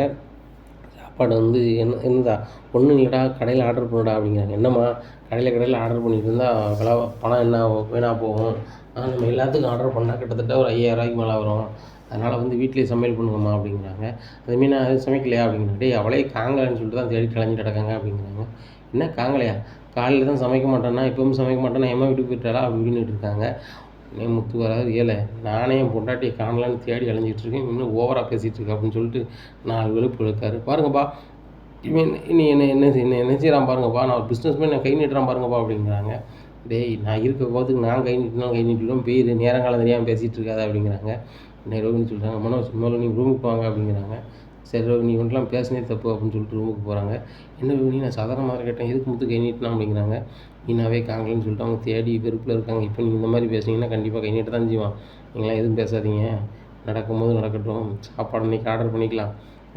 ஆண்டி வந்து ஒரு சமையலுக்கு ஒரு வேலைக்கு ஆலோசிக்கணும்னு சொல்லிட்டாங்க, அது வரைக்கும் கொஞ்சம் பொறுமையாக இருங்க அப்படிங்கிறாங்க. சரி ரோகிணி, அப்போ காலையிலேயே நான் எழுந்திரிச்சி கடையில் சாப்பிட்டு வேலைக்கு போயிடுறேன் அப்படிங்கிறாங்க. சரி மனோஜ், நான் இப்போ நீங்கள் ஆர்டர் பண்ணிக்கலாம், நான் பண்ணிட்டுமா அப்படிங்கிறாங்க. நீனே ஆர்டர் பண்ணு, நீ ஆர்டர் பண்ணால் நீனே இப்போ பணம் கொடுத்துருவல அப்படிங்கிறாங்க. மனோஜ், நீங்கள் தான் பெரிய பிஸ்னஸ் பண்ணுறீங்க, நீங்கள் தான் கொடுக்கணும் அப்படிங்கிறாங்க. ரோகிணி, நீனும் தான் பெரிய பிஸ்னஸ் பண்ணுறீ அப்படிங்கிறாங்க. அப்போ தான் ரோகிணி நினைக்கிறாங்க, என் அக்கௌண்ட்டில் 5 பைசா கிடையாது, என்னையை வந்து சாப்பாடு ஆர்டர் பண்ண சொல்கிறாரு அந்த மனோஜ்னு சொல்லிட்டு. சரி மனோஜ், நான் ஆர்டர் பண்ணுறேன், பைசா கொடுத்துருங்க. எல்லா இடத்துலையும் வந்து ஒய்ஃப் ஆர்டர் பண்ணால் ஹஸ்பண்ட் தான் பணம் கொடுப்பாங்க, நீங்கள் தான் கொடுக்கணும் அப்படின்னு சமாளித்து மனோஜை வாங்கி ஆர்டருக்குள்ள பணத்தை செட்டில் பண்ணிடுறாங்க. சாப்பாடு வாங்கி வச்சுறாங்க. அத்தை வாங்க சாப்பிடுவோம் அப்படிங்கிறாங்க. பயங்கரமாக சாப்பிட்றாங்க. முத்து நேரம் ஆயிடுச்சு, நீ நேரத்தோட போ அப்படிங்கிறாங்க. கார் எடுத்துகிட்டு நேராக பாட்டி வீட்டுக்கு போகிறாங்க. என்ன முத்து இவ்வளோ நேரத்துக்கு வந்திருக்கு அப்படிங்கிறாங்க. அப்போ தான் நினைக்கிறேன், மீனா இங்கேயும் வரலையா அப்படின்னு சொல்லிட்டு, சும்மா தான் பாட்டி அப்படிங்களா, அவன் மனசே சரியில்லடா என்னடா அப்படிங்கிறாங்க. உடனே அழ ஆரம்பிச்சிடுறாங்க. பாட்டியை நம்ம மன்னிச்சிரு பாட்டி அப்படிங்க. ஏன்டா ஒன்றும் ஏன்டா பண்ணிக்கிறேன், என்னடா தப்பு செஞ்சேன் அப்படிங்கிறாங்க. நான் என்ன தப்பு செஞ்சேனே தெரில பாட்டி, மீனா வந்து வீட்டு விட்டே போயிட்டா. என்னடா சொல்கிறேன், அம்மா வீட்டிலே இருக்கா அப்படிங்கிறாங்க. இல்லை பாட்டி, எங்கே போனானே தெரில, அவங்க அம்மா வீட்லேயும் இல்லை, நானும் அப்பாவும் தேடி அலைஞ்சோம், அதான் இங்கே வந்து போகலான்னு சொல்லி பார்க்க வந்தேன் அப்படிங்கிறாங்க. டேய் அதை நீ வீட்டிலேருந்தே ஃபோன் அடித்து கட்டுக்கலாம்டா, வேறு இடத்துல நீ தேடிட்டு போகலாம் அப்படிங்கிறாங்க. இல்லை பாட்டி, அன்டயத்தில் உங்களுக்கு ஃபோன் அடித்து மீனா வந்துட்டாளா வரலையான்னு கேட்டால் அவங்களுக்கு மனசு என்ன பாடுபடுங்கிறதுக்கு தான் வந்தேன் அப்படிங்கிறாங்க. என்னடா சொல்கிற, ஒரு நல்ல பிள்ளைய வாங்கிட்டியாடா, அப்படி ஒரு பொண்ணு கிடைக்க நீ கொடுத்து வச்சுருக்கணும்டா, இப்படி ஒரு பொண்ணுலாம் கிடைக்கவே கிடைக்காதுடா. என்னத்தை படிச்சிருக்கலாம், படித்தாலும் சரி தான், எவ்வளோ நகை போட்டு வந்தாலும் சரி தான், என்னத்தை கொண்டு வந்தாலும் சரி தான், ஆனால் இப்பேற்பட்ட ஒரு பொண்ணு கிடைக்க மாட்டா. இவ்வளோ பேருக்கு சமைச்சு கொடுத்து ஒரு வீட்டை வந்து கட்டி காக்கிற ஒரு பொண்ணையும் அன்பாக பார்த்துக்கிட, இப்படி ஒரு பொண்ணு எங்கே கிடைப்பா சொல்லு? ஓடி ஓடி வீட்டுக்கு வேலை செய்வா. தன்னை வந்து அந்த வீட்டுக்கு ஒரு வேலைக்காரி மாதிரி தன்னை தாழ்த்திக்கிட்டு ஒரு வீட்டுக்கு அந்த மருமக மாதிரியே நினைக்க மாட்டா. அந்த அளவுக்கு உள்ள பிள்ளையை நீங்கள் வம்பாக்கிருக்கேடா அப்படிங்கிறாங்க. ஆமாம் பாட்டி, நான் என்னத்தை பேசுனேனே தெரில, அவன் மனசு கஷ்டப்பட்டு அப்படி போயிட்டு வச்சுட்டு அப்படின்னுட்டு இருக்காங்க. அதான் இந்த உனக்கு வந்து வளர்ப்பு நான் தப்பாக போச்சு, உங்கள் அம்மா சொன்ன மாதிரி. நீ வெகுளியாக பேசுகிறேன்னு விட்டுருக்கேன், அவன் மனசை கஷ்டப்பட மாதிரி பேசியிருக்கா, அதான் வெறுத்து இருந்தால் பேருப்பா. நீ என்ன பேசியிருந்தா வெறுத்து பேருப்பா அப்படிங்கிறாங்க. நான் பேசுனதுக்கு வெறுத்தாளா, இல்லைன்னா எங்கள் அம்மா எதுவும் சொல்லிட்டாங்களா எனக்கு தெரில பாட்டி அப்படிங்கிறாங்க. இந்த விஜயா தான் சொல்லியிருப்பா, இந்த விஜயாவுக்கு நான் போய் வச்சுக்கிறேன் அப்படிங்கிறாங்க. பாட்டி முதல்ல மீனாவை தேடணும் அப்படிங்கிறாங்க. அப்போ எங்கடா போயிருப்பா அப்படிங்கிறது தெரில பாட்டி அப்படிங்கிறாங்க. ஒருவேளை அந்த கிறிஸ்துன்னு ஒரு பையனை தூக்கிட்டு போகலாம், வீட்டுக்கு போயிருப்பாளோ அப்படிங்கிறாங்க. பாட்டி போயிருப்பாளோ பாட்டி அப்படின்ட்டு இருக்காங்க. சரி நானும் வரேன், கார் எடு அப்படின்னு சொல்லிட்டு நேராக கிறிஸ்து வீட்டுக்கு போகிறாங்க. கிறிஸ்து வீட்டில் தூங்கிட்டு இருக்காங்க. நல்ல இவங்க அன்டயத்தில் வந்து கதவை தட்டணும், யார் இவங்க தட்டுதான்னு சொல்லி பதவிட்டு தருவாங்க. முத்தும் அந்த பாட்டின்னு இருக்காங்க. இதை பார்த்த உடனே ரோகிணியோட அம்மாவுக்கு ரொம்பவே ஷாக் ஆகிடுது. ஆகா, கல்யாணியை பற்றி உண்மை எல்லாம் தெரிஞ்சிருச்சா, அதனால தான் இவங்க வந்து நம்மகிட்ட பிரச்சனை பண்ண வராங்களான்னு சொல்லிட்டு முத்து அப்படிங்கிறாங்க. முத்து அழுறாரு. என்ன முத்து அழுறீங்க அப்படின்னு கேட்குறாங்க. ஆனால் அழுதாங்க. நான் அழுதுட்டேன் என்னத்த கேட்க போகிறாங்க அப்படின்னு சொல்லிட்டு கல்யாணி இப்போல்லாம் தப்பு இல்லை அப்படின்னு பேச போகிறாங்க. உடனே மீனாங்க வந்தாலாமா அப்படின்னு கேட்குறாங்க. மீனாவா இவன் நேரத்துக்கு எப்படி வருவா அப்படிங்கிறாங்க. இல்லைம்மா மீனா என்கிட்ட வந்து சண்டை போட்டு வந்துட்டா, எங்கே போனானே தெரில அப்படிங்கிறாங்க. என்ன தம்பி சொல்கிறீங்க? எங்களை வந்து பஸ் ஏற்றி விட்டு போனீங்க, அதுக்கப்புறம் வந்துட்டு வீட்டுக்கு தானே போனீங்க, நல்லா தானே இருந்தீங்க, நீங்கள் 2 பேருமே ரொம்ப அன்பாக தானே இருப்பீங்க, சந்தோஷமாக தானே இருந்தீங்க, ஏன் இப்படி சொல்கிறீங்க அப்படிங்கிறாங்க. தெரிலம்மா நான் என்ன பேசணும்னு தெரில, வீட்டில் எங்கள் அம்மா எதுவும் பேசுனாங்களா, அந்த ரோகிணி பொண்ணு எதுவும் பேசுனுச்சான்னு தெரில, ஆனால் அவன் எங்கே போனானே தெரிலங்க, ரொம்ப கஷ்டமாக இருக்குன்னு சொல்லிட்டு அழுறாரு. தம்பி அழாதீங்க, மீனாவும் உங்கள் மேலே ரொம்ப பாசம் வச்சுருக்காங்க, நான் கண்டிப்பாக வந்து உங்களை தேடி வருவாங்க அப்படிங்கிறாங்க.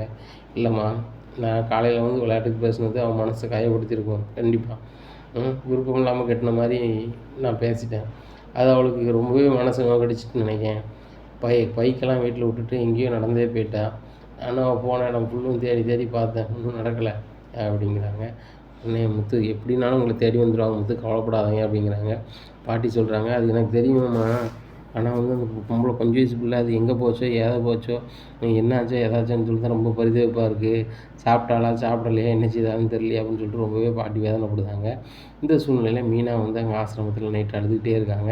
அப்போ அவங்க வேலை பார்க்குற இன்னொரு அக்கா சொல்கிறாங்க, இப்படி அழுதுகிட்டே இருக்காதம்மா கொஞ்சம் சாப்பிடுமா அப்படிங்கிறாங்க.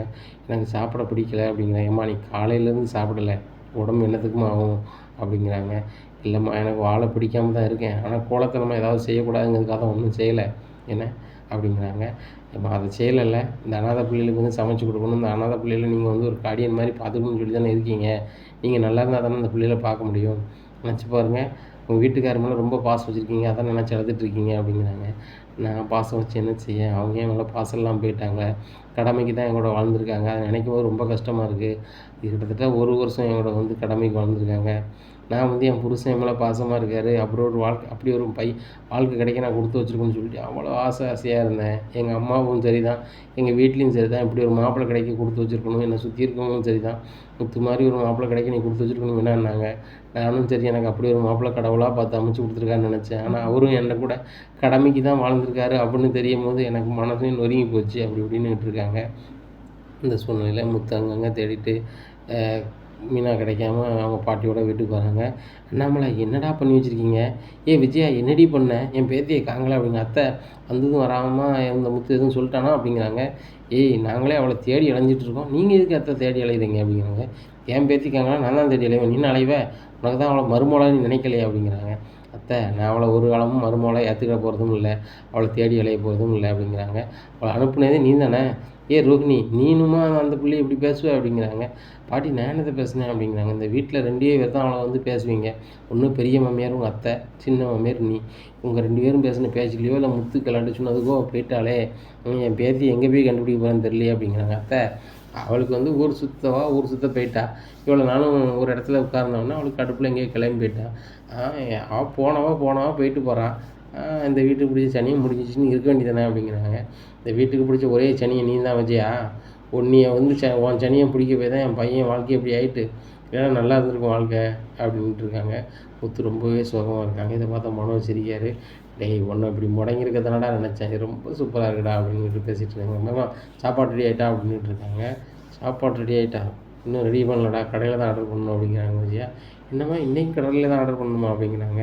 உடனே பாட்டி சொல்கிறாங்க, அந்த மீனாக இருந்தால் விதமாக சமைச்சு கொண்டு போட்டா வாய்க்கு ருசியாக தின்னீங்க, தின்னுபிட்டும் வக்கனையாக பேசுனீங்க, அது அவ்வளோ மனசை கஷ்டப்படுற மாதிரி. இன்றைக்கி இந்த மீனாக வந்து ஒரு நாள் இல்லை 24 hours ஆகிருக்கு, மறுநாள் காலையில் வர்றதுக்குள்ளே உங்களுக்கு வந்து சாப்பிட்றதுக்கு உங்களுக்கு அவ்வளோ சங்கடமாக இருக்குது. மீனா இல்லாத போது தானே அவனோட அருமை தெரியும் அப்படிங்கிறாங்க. அத்தை வேலைக்கு ஆள் வைக்க போகிறான், அருமை என்ன அருமை அப்படிங்கிறாங்க. வேலைக்கு நீ 1000 ஆள் வைக்கலாம், சம்பளம் கொடுக்கணும், அது போக அந்த ஆளுகள் வந்து உண்மையாக செஞ்சு தருமா, இல்லை நீ வந்து ஆரோக்கியமாக இருக்குன்னு நினச்சி சமைக்குமா, அது கடமைக்கு சமைப்பாங்க, இவன் வந்து உரிமையாக சமைப்பான், உரிமைக்கும் கடமைக்கும் வித்தியாசம் தெரியாத உன்னையெல்லாம் நான் மருமகளாக என் பையனுக்கு கட்டி வச்சுருக்கேன், என் தலை வீதி அப்படின்னு சொல்லிட்டு முத்து நீ அடுத்தக்கிட்ட வேலையை பாரு, வேறு எங்கேயும் பேர் போகலான்னு பாரு அப்படிங்கிறாங்க. பாட்டினே எனக்கு தெரிஞ்ச எல்லா இடத்துலையும் தேடிட்டேன், எங்கே போகனே தெரில, எனக்கு தெரிஞ்ச டிரைவருக்கு பூராமே என் வீட்டம்மா ஃபோட்டோ அனுப்பியிருக்கேன், எங்கேயாவது போகிற மாதிரி இருந்துச்சுன்னா எனக்கு ஃபோன் அடிங்கன்னு சொல்லிட்டு அப்படிங்கிறாங்க. சரி முத்து அப்படிங்கிறாங்க. இந்த சூழ்நிலையில் முத்து வீட்டை தாண்டி ஒவ்வொரு வீட்லையாக கேமரா பதிவு பார்க்குறாங்க. மீனா எங்கெல்லாம் போயிருக்கா அப்படின்னு சொல்லிட்டு மீனாவும் ஒரு கேமராவிலே போகிறத பார்க்குறாங்க. போகும்போது அழுதுகிட்டே போகிறாங்க. இந்த சூழ்நிலையில் அந்த கோயிலில் போய் உட்காருறாங்க. கோயிலில் போய் உட்காரையில் ஒரு பாட்டிக்கிட்ட பேசுகிறாங்க. அந்த பாட்டி கூடயே பின்னாடி போகிறாங்க. போயிட்டு இந்த மாதிரி தெப்ப குளத்துல குளிக்காங்க. குளிச்சுட்டு மாலையெல்லாம் போடுறாங்க. போட்டு காவி ட்ரெஸ்ஸு கொடுக்குறாங்க. இதை பார்த்தோன்னே முத்து ரொம்பவே ஷாக் ஆயிடுறாரு. மீனா என்ன சாமியார் ஆகிட்டாளா, அவ்வளோ அந்த அளவுக்கு வெறுத்துட்டாளா அப்படின்னு சொல்லிட்டு ரொம்ப எழுதுறாரு. ஆனால் இந்த வீடியோவோட நேராக வீட்டுக்கு வர்றாரு. பாட்டி என்ன ரொம்ப வெறுத்துட்டா பாட்டி, இந்த வாழ்க்கையே வேணான்னு சொல்லிட்டு அவள் சாமியார் ஆகிட்டா போல பாட்டி அப்படின்னு சொல்லிட்டு அழுறாங்க. என்னடா சொல்கிற அப்படிங்கிறாங்க. இந்த வீடியோவை பாருங்கள் பாட்டி அப்படிங்கிறாங்க. பார்த்த உடனே பாட்டி ரொம்பவே எழுதுறாங்க. அண்ணாமலையும் ரொம்பவே எழுதுறாங்க. இந்த சூழ்நிலையில் விஜயாவுக்கு ரோகிணிக்கும் பயங்கர சந்தோஷம். ஆண்டி பார்த்தீங்களா, அவங்க சாமியார் ஆகிட்டாங்களா, இன்னும் அவ்வளோதான், இந்த வீட்டுக்கே வர மாட்டாங்க, முடிஞ்சது, சீன் ஓவர் அப்படிங்கிறாங்க. உடனே முத்துக்கிட்ட சொல்கிறாங்க, டேய் உன் முன்னாடி சாமியார் ஆகிட்டா, நீனும் ஒரு ஆசிரமத்தை கட்டி நீனும் ஒரு சாமியார் ஆயிரு அப்படிங்கிறாங்க. உடனே ஏம்மா நான் இருக்க கடுப்பில் வேறு ஏதாவது பேசி போகிறேன்னு சும்மா இருங்க அப்படிங்கிறாங்க முத்து. அதுக்கப்புறம் அவன் எங்கே போனான்னு வேறு எதுவும் கேமரா பதிவு பார்த்தியா அப்படிங்கிறாங்க. அதுக்கு மேலே பதிவு இல்லைம்மா பாட்டி, நான் என்ன செய்யனே தெரில. அந்த ஒரு பாட்டி கூப்பிட்டு போனாங்க, அந்த பாட்டியை பார்த்தா தான் இனிமேல் எங்கே இருக்கான்னு தெரியும் அப்படிங்கிறாங்க. சரி உன் டிரைவர்கிட்ட பூராமே இந்த ஃபோட்டோவை அனுப்பியிருக்கிய, ரோகிணி ஃபோட்டோவை நம்ம மீனா ஃபோட்டோவை அனுப்பியிருக்கேன், அவங்க எதுவும் தகவல் சொன்னாங்களா அப்படிங்கிறாங்க. என் ஃப்ரெண்ட்ஸ் எல்லாமே சிட்டிக்குள்ளாங்க கார் ஓட்டுறாங்க, அவங்களுக்கு எங்கேயாவது பார்த்தா தகவல் சொல்கிறேன்னாங்க. ஆனால் தகவலே சொல்லம்மா, இப்போதைக்கு வரல போல், எங்கேயோ இருக்கா, எங்கே இருக்கான்னு தெரில அப்படின்னு சொல்லிட்டு ரொம்பவே ஃபீல் பண்ணிகிட்டு இருக்காங்க. விஜயா சொல்கிறாங்க, வீட்டை விட்டு வெளில போனோம், வெளில போனவளே இருக்கட்டும், இந்த வீட்டுக்கு வரவே கூடாது, நம்ம வீட்டு மானத்தை கப்பலை ஏற்றிட்டேன்னு வரவே கூடாது அப்படிங்கிறாங்க. அண்ணாமலை சொல்கிறாங்க, மீனா காணாமல் போனது நம்ம வீட்டுக்கு மட்டும்தான் தெரியும், வேறு யாருக்கும் தெரியும், நீ ஃபோன் பண்ணி சொன்னால் மட்டும்தான் வேறு யாருக்கும் தெரியும், நீ தான் ஆல் இந்தியா ரேடியோ, வாயை பொத்திக்கிட்டு இரு அப்படிங்கிறாங்க. நான் எங்கே வாயை பொத்திக்கிட்டு இருக்கணும் அப்படின்ட்டு இருக்காங்க. உடனே பார்வதி வராங்க, என்ன விஜயா மீனா இன்னும் வரலையா அப்படிங்கிறாங்க. நான் சொல்லலை, நீ தான் ஆல் இந்தியா ரேடியோ, வாயை சும்மா இருக்க மாட்டேன் அப்படிங்கிறாங்க. அதான் ஊருக்கே தெரிஞ்சிருக்க, பார்வதி தெரியாதா அப்படிங்கிறாங்க. நீ தானே ஃபோன் பண்ணி சொன்ன விஜயா அப்படிங்கிறாங்க. நம்மளுக்கு சரியான கோவம் வருது. ஒரு வீட்டில் ஒரு பிள்ளையை காங்கலைன்னு வருத்தப்படணும், அவள் போயிட்டான்னு சந்தோஷமாக நீ சொல்லியிருப்ப அதானே அப்படிங்கிறாங்க. ஆமாண்ணே, கொஞ்சம் கூட இந்த விஜயாவுக்கு வருத்தம் இல்லை, மருமகளை காங்கலைன்னு சொல்லிட்டு. அவள் எப்படி கெட்டிக்கார பிள்ளை, அந்த கெட்டிக்கார பிள்ளை சமைக்க போய் தான் எல்லோரும் சாப்பிட்டீங்க. இப்போ அந்த வீட்டுக்கு நான் வரும்போது கூட அவன் வரதை சாப்பிடுங்கன்னு சொல்லி மனசார சாப்பாடு தருவா. விஜயா வா, நம்மளை என்னென்னு பார்ப்போம், அந்த கோயிலுக்கு எங்கேயும் போயிருக்காளான்னு பார்ப்போம் அப்படிங்கிறாங்க. என்ன பார்வதி, உனக்கு கிறுக்கு எதுவும் பிடிச்சிருக்கா, அவள் காணலைன்னா ஐயா தேடுவாங்க, நம்மளுக்கு என்ன இருக்குது, போனவளுக்கு வர தெரியாதா அப்படிங்கிறாங்க. கொஞ்சமாவது மனசாட்சியாக பேசு, நீங்கள் யாராவது மனசை கஷ்டப்படுத்துவீங்க, அதனாடி போயிருப்பா விஜயா அப்படிங்கிறாங்க பார்வதி.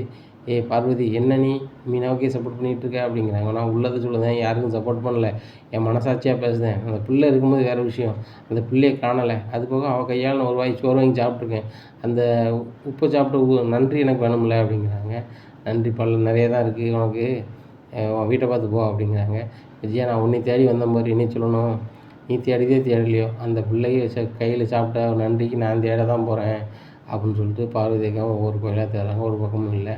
உடனே முத்துக்கு ஃபோன் பண்ணி சொல்கிறாங்க, முத்து உன் பொண்டாட்டி மாதிரி ஒரு பிள்ளை கிடைக்காது முத்து, உங்கள் அம்மாவுக்கு வேணால் உன் பொண்டாட்டியை பிடிக்காமல் போகலாம், எல்லாத்துக்குமே உன் பொண்டாட்டியை பிடிக்கும், உன் பொண்டாட்டி எல்லாருக்குமே அவளை நன்மை செஞ்சுருக்கா, நீ எப்படி எல்லாருக்கும் தெரிஞ்சவங்களுக்கு பிடிச்சவங்களுக்கும் உதவி செய்யணும்னு நினைப்பியா, அதே மாதிரி உன் பொண்டாட்டி யார் என்ன கேட்டாலும் செய்வா.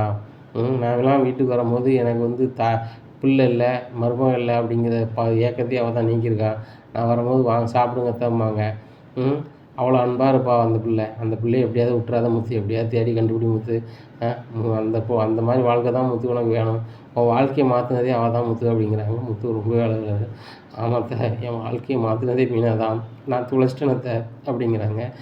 முத்து அழாத, உன்னை கம்பீரமாக தான் பார்த்துருக்கேன், நீ அழுது பார்த்ததில்ல அத்தை, அதனால் கண்டிப்பாக கண்டிப்பாக உன்னை தேடி அவள் வருவா அப்படிங்கிறாங்க. எனக்கு அந்த நம்பிக்கை இருக்குது, ஆனால் என் மேலே ரொம்ப வெறுத்துட்டாத்த, ஆனால் எப்போ வரான்னு தெரியல, அவள் வரதுக்குள்ளே நான் இருப்பேனோ போய் சேர்ந்துருவோன்னு தெரிலத்த அப்படிங்கிறாங்க. என்ன முத்து சொல்கிற, இப்படி பேசுகிற அப்படிங்கிறாங்க. இல்லைத்த, அவள் இல்லாமல் எனக்கு வாழவே வைக்கலை அப்படிங்கிறாங்க. என் முத்து அப்படி இந்த தப்பான முடிவு எடுத்துடாத அப்படிங்கிறாங்க. இல்லை, என் மீனா பார்த்துட்டா அவன் சந்தோஷமாக போய் சேர்ந்துருவேன் அப்படி இப்படின்னு பேசுகிறாரு. இப்படி பேசிகிட்டு இருக்கும்போது அண்ணாமலை வராரு. டே முத்து, ஏன்டா இப்படி பேசுகிற, சாக வேண்டிய வயசில் அப்பா நானே இருக்கேன், நீங்களாம் இப்படி பேசலாமாடா அப்படிங்கிறாங்க. இல்லைப்பா, எனக்கு மீன் இல்லாத வாழ்க்கையை வேண்டாம்பா அப்படி இப்படின்னு பேசிகிட்டு இருக்காங்க. உடனே ரவி வராரு. முத்து, அந்த மாதிரி பண்ணாத, நான் கூட கடைக்கு ஒரு வாரம் லீவ் சொல்லிட்டேன், வா நம்ம தேடலாம் அப்படிங்கிறாங்க. ரவியும் முத்தும் ஒரே காரில் அங்கங்கே தேடி அலைகிறாங்க. உடனே சுருதி அவங்க ஃப்ரெண்ட்ஸ்க்கெலாம் ஃபோட்டோ அனுப்பி இந்த மாதிரி எங்கேயும் பார்த்தா சொல்லுங்கள் அப்படின்னு சுருதியும் தேடி அலைகிறாங்க. உடனே சுருதியை கூப்பிட்டு கேட்குறாங்க, இந்த மாதிரி நான் அத்தை பேசுகிறேன் சொல்லுங்க அப்படிங்கிறாங்க. உனக்கெலாம் ஏமா தேவையில்லாத வேலை, இந்த மீனாவை ஏன் தேடி அலைகிற, ஒழுங்காக வேலைக்கு போக வேண்டியதானே, உங்கள் ஆடியோ இன்ஜினியர் வேறு வீட்டுக்கு ஃபோன் அடிக்கிறாரு வேலைக்கு வரலன்னு சொல்லிட்டு அப்படிங்கிறாங்க. வீட்டில் உள்ள மீனாவை இருக்காங்களா, எப்படி ஆண்டி வேலைக்கு போக முடியும் அப்படிங்கிறாங்க. ஏம்மா அவள் சாதாரண ஒரு வேலைக்காரி, அவள் சாதாரண ஒரு பூக்காரி, அவளுக்கு தேடி அலையணும் என்ன இருக்குது? அவள் இப்போ வந்து காணல, அதுக்காக நம்ம சும்மா இருந்துட்டோமா, ஒரு வேலைக்கு ஒரு ஆளை வைக்கலையா, அதனால் அதை பற்றிலாம் கவலைப்பட வேண்டாம், நீ வந்து வழக்கமான வேலையை பாருமா அப்படிங்கிறாங்க. ஆண்டி உங்களை மாதிரிலாம் நான் இருக்க முடியாது, அவங்க நீ எவ்வளோ அன்பாக பார்த்துட்டாங்கன்னு எனக்கு தான் தெரியும். என் கூட பிறந்த அக்கா இருந்தால் காங்களான்னு நான் தேட மாட்டேன், அது மாதிரி தேடிட்டு இருக்கேன், நீங்களாம் எதுவுமே என்கிட்ட பேசாதவங்க ஆண்டி, ஃபோனை வச்சுருங்க அப்படிங்கிறாங்க. உடனே சுதி நினைக்கிறாங்க, இவ்வளோ கேவலமாக இருக்காங்க நம்ம தச்சு அப்படின்னு சொல்லிட்டு அவங்க ஃப்ரெண்ட்ஸ்லாம் சொல்லிட்டாங்க, தேடிட்டு இருக்காங்க. ரவி பண்ணிக்காங்க. ரவி மீனா எங்கேயாவது பார்த்தியா, நானும் தேடி அலைஞ்சிட்ருக்கேன், என் ஃப்ரெண்ட்ஸ்ட்டையும் சொல்லியிருக்கேன், ஃபோட்டோவெலாம் கொடுத்துருக்கேன் அப்படிங்கிறாங்க. சுதி நாங்கள் தேடி அலைஞ்சிட்டு தான் இருக்கோம், காணலை, நீனும் விட்டுறாத சுதி அப்படிங்கிறாங்க. ரவி அவங்க என் கூட கூட அக்கா மாதிரி, சரியா, நான் ஃபுல்லும் தேடிட்டு தான் வருவேன், இன்றைக்கி நான் வீட்டுக்கு வரேன்னு நினைக்காத, ஆனால் தேடி அலைஞ்சிட்டு கண்டுபிடிச்சா தான் வீட்டுக்கு வருவேன் அப்படிங்கிறாங்க. சுதி சரி சுதி அப்படிங்கிறாங்க. என்னடா முன்னாடி சொல்லுதா அப்படிங்கிறாங்க. இல்லை மீனாவை கண்டுபிடிச்சிட்டு தான் வீட்டுக்கு வருவோன்னு சொல்கிறாங்க அப்படிங்கிறாங்க. இப்படிலாம் சொல்லாத, ஃபோனை கொண்டா அப்படின்னு சொல்லிட்டு. சுதி நீ ஒன்றும் இல்லை, நாங்கள் தேடுறோம், நீனும் தேடு, நேரம் ஆகிட்டுனா வீட்டுக்கு வந்துடுமா, நாளைக்கு தேடிக்கலாம், வேறு வழி இல்லை, சரியா, நீ கவலைப்படாதம்மா அப்படின்னு சொல்லிட்டு ஃபோன் வைக்கிறாரு. முத்து ரொம்பவே ஃபீல் பண்ணுறாரு. உன்னுடைய முத்து, நீ உன் ஒய்ஃபு நீ தேடி அலையிற பாரு, சுருதி வந்து அக்கா அவனும் காங்கலையும் தேடி அலையிறா அப்படிங்கிறாங்க. அவளை வேறு சம்பாரிச்சு வச்சுருக்காங்க அண்ணி அப்படி செய்வாங்க. கடைசி நாள் சமைக்கலன்னு சொல்லும்போது அவங்க ரொம்ப மன வருத்து தான் பேசியிருந்தாங்க. ஆனால் வந்து அந்தளவுக்கு வெறுப்பாக இருக்கும்போது நீ ஏன் என்ன சொன்னியோ, அவங்க என்ன அம்மா என்ன சொன்னாங்களோ எனக்கு தெரில, ஆனால் அண்ணி ரொம்ப வருத்தனால தான் விட்டு போயிட்டாங்களா அப்படிங்கிறாங்க. இதை கேட்ட முத்து காரை விட்டுட்டு அப்படியே அழுதாரு. முத்து நீ அழன்னு சொல்லலடா, அண்ணி எங்கேயாவது நீ உன் மைண்டில் வந்து எங்கேயாவது போயிருப்பாங்களான்னு தெரியுமாங்கிறதுக்கு தாண்டா எனக்கே பேசினேன், சாரிடா அப்படிங்கிறாங்க. உண்மைதான்டா, என் பொண்டாட்டி மனசை நான் ரொம்ப கஷ்டப்படுத்திட்டேன்டா, என்ன செய்யணும்னு தெரில அப்படிங்கிறாங்க. இந்த சூழ்நிலையில் ஒரு டிரைவர் ஃபோன் அடிக்கிறாங்க. ஃபோன் அடித்து முத்து அப்படிங்கிறாங்க. என்ன அப்படிங்கிறாங்க, இந்த மாதிரி ஒரு பொம்பளையால் வந்து காய்கறி வாங்கிட்டுருக்கு, அந்த பொஞ்சாதி வந்து அந்த பொண்ணு வந்து உன் வீட்டம்மா மாதிரியே இருக்குது அப்படிங்கிறாங்க. என்னடா சொல்கிறேன், எங்கே இருக்காங்க அப்படிங்கிறாங்க.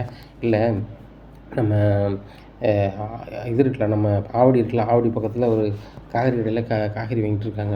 ஆவடி பக்கத்தில் காய்கறி வாங்கிட்டு இருக்கலாம், ஆவடி எங்கே இருக்குது, நம்ம இருக்க வீடு எங்கே இருக்குதுன்னு சொல்லிட்டு, சரி அப்படிங்கிறாங்க. தான் வாங்கிட்டு இருக்காங்க, அவங்க ஒரு ஃபோட்டோ எடுத்து போடுறேன் பாரு அப்படின்னு சொல்லிட்டு ஃபோட்டோ எடுத்து போடுறாங்க. அது மீனா ஃபோட்டோ அப்படியா அப்படின்னு சொல்லிட்டு அவங்க எங்கெல்லாம் போகிறாங்கன்னு பாரு அப்படிங்கிறாங்க.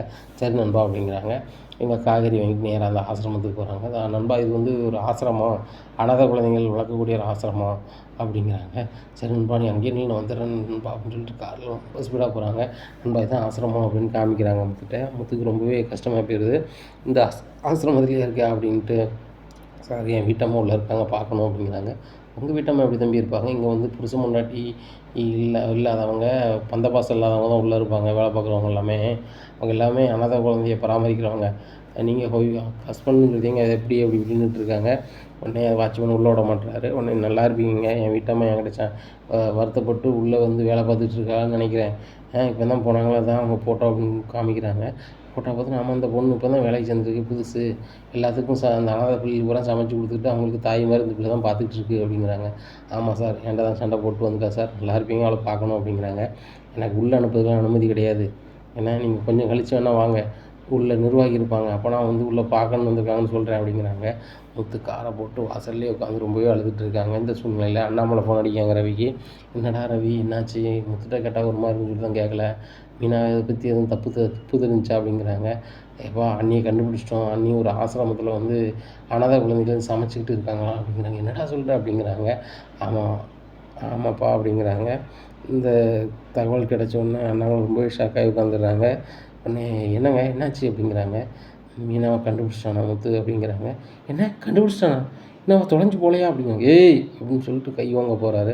என்ன அங்கிள் ஏன் இப்படி பண்ணுறீங்க அப்படிங்கிறாங்க. நீங்கள் பண்ணுறது தான் சரியில்லை, அந்த பிள்ளை எவ்வளோ வருத்துதுன்னா அந்த அனாதை ஆசிரமத்தில் அனாதை குழந்தைகளோட அனாதையாக இருந்திருப்பா அப்படிங்கிறாங்க. இதை கேட்ட விஜயா, ஓ அனாதையாகவே ஆகிட்டாலாம், கரெக்டாக தான் வந்திருக்கா அப்படின்னு சொல்லிட்டு, ஏங்க அங்கேயே இருந்துட்டு போட்டோம் நம்மளுக்கு என்ன அப்படிங்கிறாங்க. ஏய் வாயை மூடிக்கிட்டு, அவன் பொண்டாட்டி அவன் பார்க்க போயிருக்கான், சரியா, உடனே ரவிக்கு பண்ணிக்க, ரவி உனக்கு தெரிஞ்ச வண்டியை வர சொல்லு, நானும் வரேன் அப்படிங்கிறாங்க. எப்பா நீங்கள் வேண்டாம்ப்பா, நாங்களே கூப்பிட்டு வந்துடுவோம் அப்படிங்க. இல்லை நான் சொன்னால் தான் வருவா, நான் வரேன் அப்படின்னு சொல்லிட்டு ஒரு காரை பிடிச்சி நேராக ஆசிரமம் வாசல் போயிடுறாங்க. வாசலில் காத்திருக்காங்க. நிர்வாகி வர ரொம்ப நேரம் ஆகுது. சார் எப்போ தான் சார் வருவோம், கொஞ்சமாக உள்ளே விடுங்க sir please sir, N wife நான் பார்க்கணும் சார், எனக்கு ரொம்ப கஷ்டமாக இருக்குது அப்படின்னு அழுதாரு. தம்பி உங்களை பார்க்கவும் பாவமாக தான் இருக்குது, சரி நீங்கள் போங்க, நிர்வாகி வந்து நான் பேசிக்கிறேன் அப்படிங்கிறாங்க. நேராக உள்ளே போகிறாங்க. உடனே அனாதாசிரம பிள்ளைகளுக்கு ஊட்டிக்கிட்டு இருக்காங்க. ஊட்டிக்கிட்டு மீனா அப்படின்னு கேட்குறாங்க. திரும்பி பார்க்குறாங்க, மீனா அழுதுட்டு இருக்காங்க. மீனா பார்த்தா மீனா என்னை விட்டுட்டு நீ வந்துட்டே மீனா நான் என்னத்த பிரச்சனை மீனா அப்படின்னு சொல்லிட்டு அழுறாங்க. ஏங்க நீங்கள் என்கிட்ட கடமைக்கு தானே வளர்ந்துருக்கீங்க அப்படின்னு சொல்லிட்டு அழுறாங்க. இதை பார்த்து அண்ணாமலை ரொம்பவே அழுறாங்க. என்ன மன்னிச்சுக்கம்மா மீனா, உனக்கு பிடிக்காத கல்யாணத்தை நான் பண்ணி வச்சிட்டேன் முத்து, நீ பிடிக்காம தான் என் கூட வாழ்ந்தியாடா அப்படின்னு சொல்லிட்டு கேட்குறாங்க. இல்லைப்பா நான் வாயிலேருந்து தெரியாமல் வந்துட்டு என்ன மன்னிச்சுக்கப்பா, என்ன மன்னிச்சுக்கப்பான்னு காலில் விழுறாரு. மீனா சொல்லிட்டாங்க, மாமா நீங்கள் அழாதீங்க மாமா அப்படிங்கிறாங்க. இல்லை மீனா, நீ இல்லாமல் எனக்கு வீட்டில் இருந்த மாதிரி இல்லை, பெத்த பிள்ளை மாதிரி எனக்கு சோறு தருவ, ஒரு வாய் சோறு தருவேன், என்னை அவ்வளோ பாசமாக பார்த்துப்பேன், நீ இல்லைன்னா என்னை யாருமா பார்த்துப்பா அப்படின்னு சொல்லிட்டு அழுறாங்க. மாமா நீங்கள் அழாதீங்க அப்படிங்கிறாங்க. இப்படி முத்து சொல்கிறாங்க, மீனா என்னை பிரித்து உன்னால் இருக்க முடியுமா மீனா அப்படிங்கிறாங்க. இருக்க முடியாது தான், ஆனால் நீங்கள் வந்து என்ன கடமைக்கு தான் வாழ்ந்தீங்கன்னு சொல்லும் போது என்னால் எப்படி அந்த வீட்டில் இருக்க முடியும்? அந்த வீட்டுக்கும் எனக்கு என்ன பந்தம்? உங்களை வச்சு தானே. நீங்களே என்ன கடமைக்கு வாழ்ந்தேன்னு சொன்ன பிறகு அந்த வீட்டில் என்னால் எப்படி இருக்க முடியும் அப்படின்னு சொல்லிட்டு தான் வந்துட்டேன். எங்கே போகணுன்னே தெரியல. ஒரு பாட்டி தான் அந்த ஆசிரமத்தில் சேர்த்து விட்டாங்க. இல்லைன்னா எனக்கு என்ன செய்யணும்னு எனக்கு தெரியல. ஆனால் ஒரு வீம்புக்கு வீட்டை விட்டு வந்துட்டேன். எனக்கு என்ன செய்ய முடியும்னு தெரியல அப்படின்னுட்டு இருக்காங்க.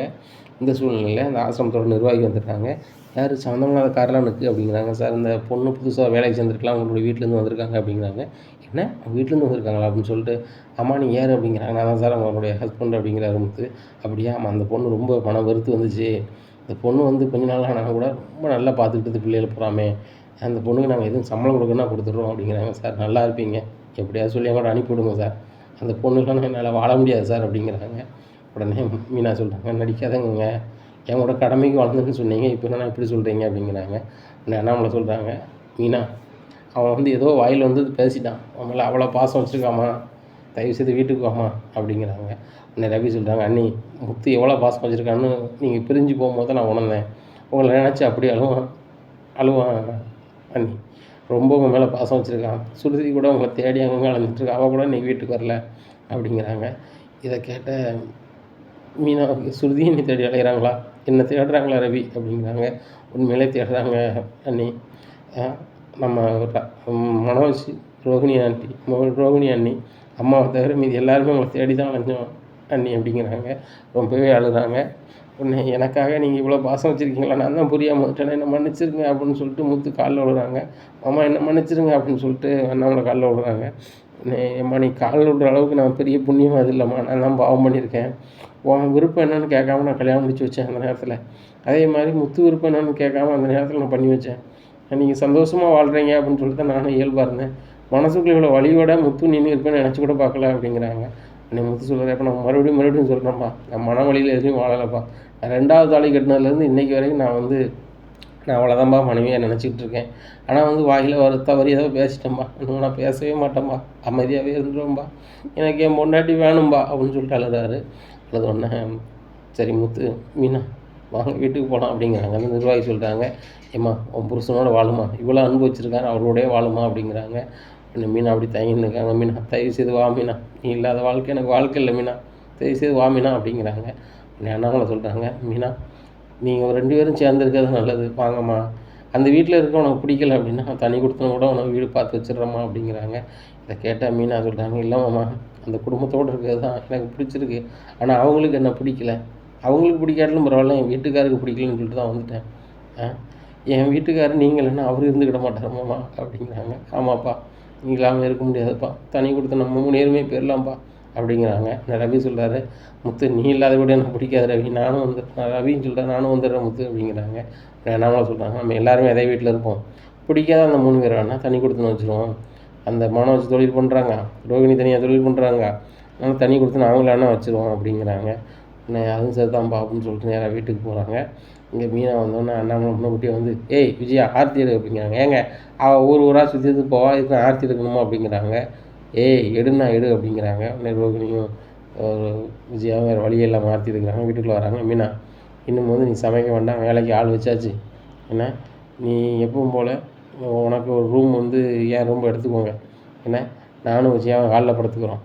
ஏங்க நானும் ஹாலில் படுக்க முடியாது வைக்க முடியாது அப்படி இப்படின்னு, நான் அவன்கிட்ட வந்து படுக்கையாக படுக்கலான்னு கேட்கல, எங்கே தான் படுத்தாகணும், என்ன மாடியில் ரூம் எடுத்துக்கிறோம், நம்ம 2 பேரும் மாடிக்கு போயிடும், அவங்க ரூமில் இருக்காங்க, இந்த கதை இதோட முடிஞ்சுது அப்படிங்கிறாங்க. இதை கேட்டால் விஜயா ரொம்பவே ஷாக்காகிறாங்க. இந்த பூக்காரி இப்படியே போயிடுவா, சந்தோஷமாக இருக்கலான்னு பார்த்தா அந்த பூக்காரி வந்துட்டாளா அப்படின்னு சொல்லிட்டு விஜயா வந்து மீனாவை முறைக்காங்க. உடனே மீனா ரொம்பவே சோகமாக அந்த ரூமில் போய் இருக்காங்க. உடனே முத்து காலில் விழுறாரு மீனா காலில். நான் உன் மனசை கஷ்டப்படுற மாதிரி பேசுகிறேன், மன்னிச்சுக்கோ அப்படிங்கிறாங்க. நீங்கள் ஏங்க என் காலில் விழுறீங்க அப்படிங்கிறாங்க. இல்லை மீனா, நான் அப்படி பேசியிருக்கக்கூடாது. நான் விளையாட்டுக்கு பேசுறதா இருந்தால் ஒரு ரூமில் ஒன்ட்ட வச்சு பேசியிருக்கணும். பொதுவான ஹாலில் வச்சு பேசியிருக்கக்கூடாது. நான் பேச தானே எங்கள் அம்மாவும் ரோகிணியும் உன்னை ரொம்ப கிண்டல் பண்ணி பேசியிருக்காங்க. உனக்கும் கஷ்டமாக இருக்குது. இனிமேல் இப்படி நடக்காது அப்படிங்கிறாங்க. இல்லைங்க, நீங்கள் கொஞ்ச நாளில் நீங்கள் வரல அப்படின்னா நான் வந்து நிரந்தரமாகவே சாமியாராக போயிடலான்னு தான் பார்த்தேன் அப்படிங்கிறாங்க. மீனா, நீ சாமியாராக போனால் நான் என்ன பண்ணுவேன்? நானும் சாமியாராக தானே போக வேண்டியிருக்கோம் அப்படிங்கிறாங்க. இல்லை நீங்கள் வேறு கல்யாணம் முடிச்சிருப்பீங்க அப்படிங்கிறாங்க. மீனா, அது ஒரு காலம் நடந்திருக்காது. என் மனைவினா அது நீ மீனா மட்டும்தான் அப்படிங்கிறாங்க. அப்படியாங்க, இவ்வளோ பாசம் வச்சுருக்கோம், நீங்கள் ஏன் வந்து அடுத்தவங்க முன்னாடி விட்டு கொடுத்தீங்க? அதனால தான் என்னால் தாங்க முடியல அப்படிங்கிறாங்க. சரி மீனா, நான் பண்ணது தப்பு தான், இன்னமும் நான் பண்ண மாட்டேன் அப்படிங்கிறாங்க. இந்த சூழ்நிலையில் பெரிய கேக்காக வாங்கிட்டு வந்துடுறாங்க ஸ்ருதி. மீனா, முத்துக்கு வாங்க அப்படின்னு சொல்லிட்டு, சரி அந்த பழைய நிகழ்வுகளை மறந்துடுவோம், கேக் வெட்டி இதை கொண்டாடுவோம் அப்படிங்கிறாங்க. உடனே அண்ணாமலை சொல்கிறாங்க, ஸ்ருதி ஒன்றும் அடிச்சுக்கிட யாருமே கிடையாது, வாங்க கேக் வெட்டுவோம் அப்படின்னு சொல்லி பயங்கரமாக கேக் வெட்டி ஊட்டிக்கிட்டு கொண்டாடி சந்தோஷமாக இது பண்ணுறாங்க. உடனே சாப்பாடும் ஆர்டர் பண்ணிடுறாங்க ஸ்ருதி. உடனே வேலைக்காரங்க சொல்கிறாங்க, அம்மா நான் எல்லாமே சமைச்சிட்டேன் அப்படிங்கிறாங்க. இல்லை இந்த சாப்பாடு கூட நம்ம சூடு பண்ணி வச்சுக்கலாம், இன்றைக்கி இந்த ஹோட்டல் சாப்பாடு சாப்பிட்லான்னு சொல்லிட்டு எல்லோரும் ஹோட்டல் சாப்பாடு சாப்பிட்றாங்க. அப்போ மீனாவுக்கு அந்த பிரியாணியை ஊட்டி விட சொல்கிறாங்க. முத்து ஊட்டி விடுறாரு. இதை ஊட்டி விடும்போது விஜயாவுக்கும் ரோகிணிக்கும் பயங்கர கடுப்பாக இருக்குது. இந்த சூழ்நிலையில் மீனா வந்து நான் சாப்பிட்டு 2 நாள் ஆச்சுங்க, நீ தான் சாப்பிட்ருக்கேன் அப்படிங்கிறாங்க. இதை கேட்டால் முத்து ரொம்ப அழுதாரு. மீனா, நீ எல்லாருக்கும் சமைச்சு கொடுப்ப, நீ பட்னியாக இருப்பேன்னு சொல்லும்போது எனக்கு ரொம்ப கஷ்டமாக இருக்குது, நல்லா சாப்பிடு மீனா, நல்லா சாப்பிடு மீனா அப்படிங்கிறாங்க. மீனாவுக்கு விற்கிது. மீனாவுக்கு தண்ணி குடி அப்படிங்கிறாங்க. ஏன் அவளுக்கு விற்கு நான் தண்ணி குடிக்க தெரியாதா அப்படிங்கிறாங்க விஜயா. உடனே என்ன சொல்கிறாங்க, அவன் முன்னாடி விற்குது, அவன் தண்ணி விடுவான், வேலையை பாரு. முத்து மீனாவும் இந்த வீட்டில் நிம்மதியாக இருக்கணும்னா நீனும் ரோகிணியும் மனோஜ் தண்ணி கொடுத்துன்னு தான் சரியாக வரும். நீங்கள் பேசாமல் தண்ணி கொடுத்துன்னு இருக்கீங்களா அப்படிங்கிறாங்க. ஏங்க என் வீட்டை விட்டுட்டு நான் தண்ணி கொடுத்துன்னு போகணுமா அப்படிங்கிறாங்க.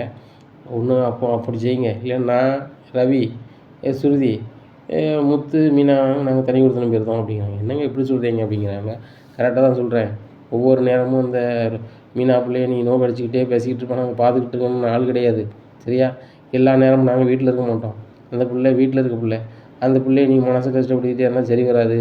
அதனால் நாங்கள் எல்லாருமே தண்ணி கொடுத்துன்னு போகலான்னு இருக்கோம் அப்படிங்கிறாங்க. இதை கேட்டால் விஜயா சொல்கிறாங்க, ஏங்க போகணும்னா அந்த முத்து மீனா போட்டு நீங்கள் எதுக்கு போகணும் அப்படிங்கிறாங்க. ரவி சொல்கிறாரு, முத்து விட்டுட்டு தனியாக நான் இருக்க முடியாதுமா அப்படிங்கிறாங்க. டேய் அம்மா விட்டுட்டு இருந்துருவேன், நீ வந்து முத்தை விட்டுட்டு இருக்க மாட்டியோ அப்படிங்கிறாங்க. இல்லைம்மா, நான் வந்து அதிக நாள் வந்து முத்து கூடயே தான் இருந்திருக்கேன், அதனால் முத்து கூட இருக்க தான் எனக்கு பிடித்தம் அப்படிங்கிறாங்க. உடனே ஸ்ருதி சொல்கிறாங்க, மீனாக்கா தானே நல்லா பார்த்துப்பாங்க, மீனாக்கா எங்கே இருக்காங்களோ அந்த வீட்டில் தான் நான் இருக்க விரும்புகிறேன் அப்படிங்கிறாங்க. என்ன ஸ்ருதிம்மா நீனும் இப்படி பேசுகிற அப்படிங்கிறாங்க. உடனே ரோகிணிக்கும் மனோஜுக்கும் ஒரு மாதிரி ஆகுது. எப்பா இவங்க ரேஞ்சுக்கே வந்து இவங்க தண்ணி கொடுத்துன்னு போகிறாங்கன்னா என் ரேஞ்சுக்கு நான் போக முடியாதா? நான் பெரிய அளவில் பிஸ்னஸ் பண்ணுறேன், நான் கூட ஒரு அடுக்குமாடி குடியிருப்பில் கூட ஒரு வீடு பார்க்கணும்னு பார்த்துடுறேன், நாங்கள் வேணால் தண்ணி கொடுத்துன்னு போகிறோம்னா போயிடுறோம் அப்படிங்கிறாங்க. இதை கேட்டால் விஜயா சொல்கிறாங்க, என்னங்க நீங்கள் இப்படி பேச ஆரம்பிச்சோன்னே எல்லோரும் இப்படி பேசுகிறாங்க, இந்த பேச்சே சரி வராது, எல்லோரும் இந்த வீட்டிலே இருக்கலாம், இந்த முத்து மீனா வேணால் தனியாக வச்சிடலாம் அப்படிங்கிறாங்க. ஏம்மா எல்லோரும் ஒன்றா இருக்கணும், இந்த முத்து மீனா மட்டும் தனியாக இருக்கணும்னே அப்படிங்கிறாங்க. உடனே மீனா சொல்கிறாங்க, இல்லைம்மா யாருமே எங்கேயும் போக வேண்டாம், அவங்க நம்ம வீட்டிலே இருக்கலாம், ஒன்றும் பிரச்சனை இல்லை அப்படிங்கிறாங்க. உடனே விஜயா சொல்கிறாங்க, என் வீட்டில் யார் இருக்கணும் யார் இருக்கக்கூடாது நான் முடிவு பண்ணோண்டி, நீ என்னடா முடிவு பண்ணுறது அப்படிங்கிறாங்க. உடனே முத்து சொல்கிறாங்க, ஏம்மா இது வரைக்கும் என் பொண்டாட்டி யாரெல்லாமே என்னெல்லாமோ பேசியிருக்கிய, நானும் பொறுத்துக்கிட்டு இருந்தது என் தப்பு தான், இன்றைக்கி சொல்லுறதை கேட்டுக்கோங்க, யார் என் பொண்டாட்டியை பேசணும்னு பார்த்துக்கிட்டு இருக்க மாட்டேன் சரியா? பழைய முத்தாக நான் மாற வேண்டியிருக்கும், அதுக்கப்புறம் நீங்கள் ரொம்ப கஷ்டப்படுவீங்க பார்த்துக்கோங்க அப்படிங்கிறாங்க. இதை கேட்ட விஜயாவும் ரோகிணியும் திருன்னு முடிக்காங்க. உடனே இவர் மனோஜ் சொல்கிறார், என்னடா ஒரு மாதிரி பேசிகிட்டு இருக்க அப்படிங்கிறாங்க. டேய் சாப்பிட்டுட்ருக்கோம், அப்புறம் ஒரு விட்டோம்னா அப்புறம் அவ்வளோதான் அப்படிங்கிறாங்க. மூச்சே காட்டாமல் மனோஜ் சாப்பிடுவார். இனி என்ன நடக்கும் இந்த விஜயா வீட்டில் அப்படிங்கிறத பொறுத்திருந்து பார்க்கலாம். நம்ம சேனலை நீங்கள் மறக்காமல் லைக் அண்ட் சப்ஸ்கிரைப் பண்ணுங்கள். நன்றி, வணக்கம்.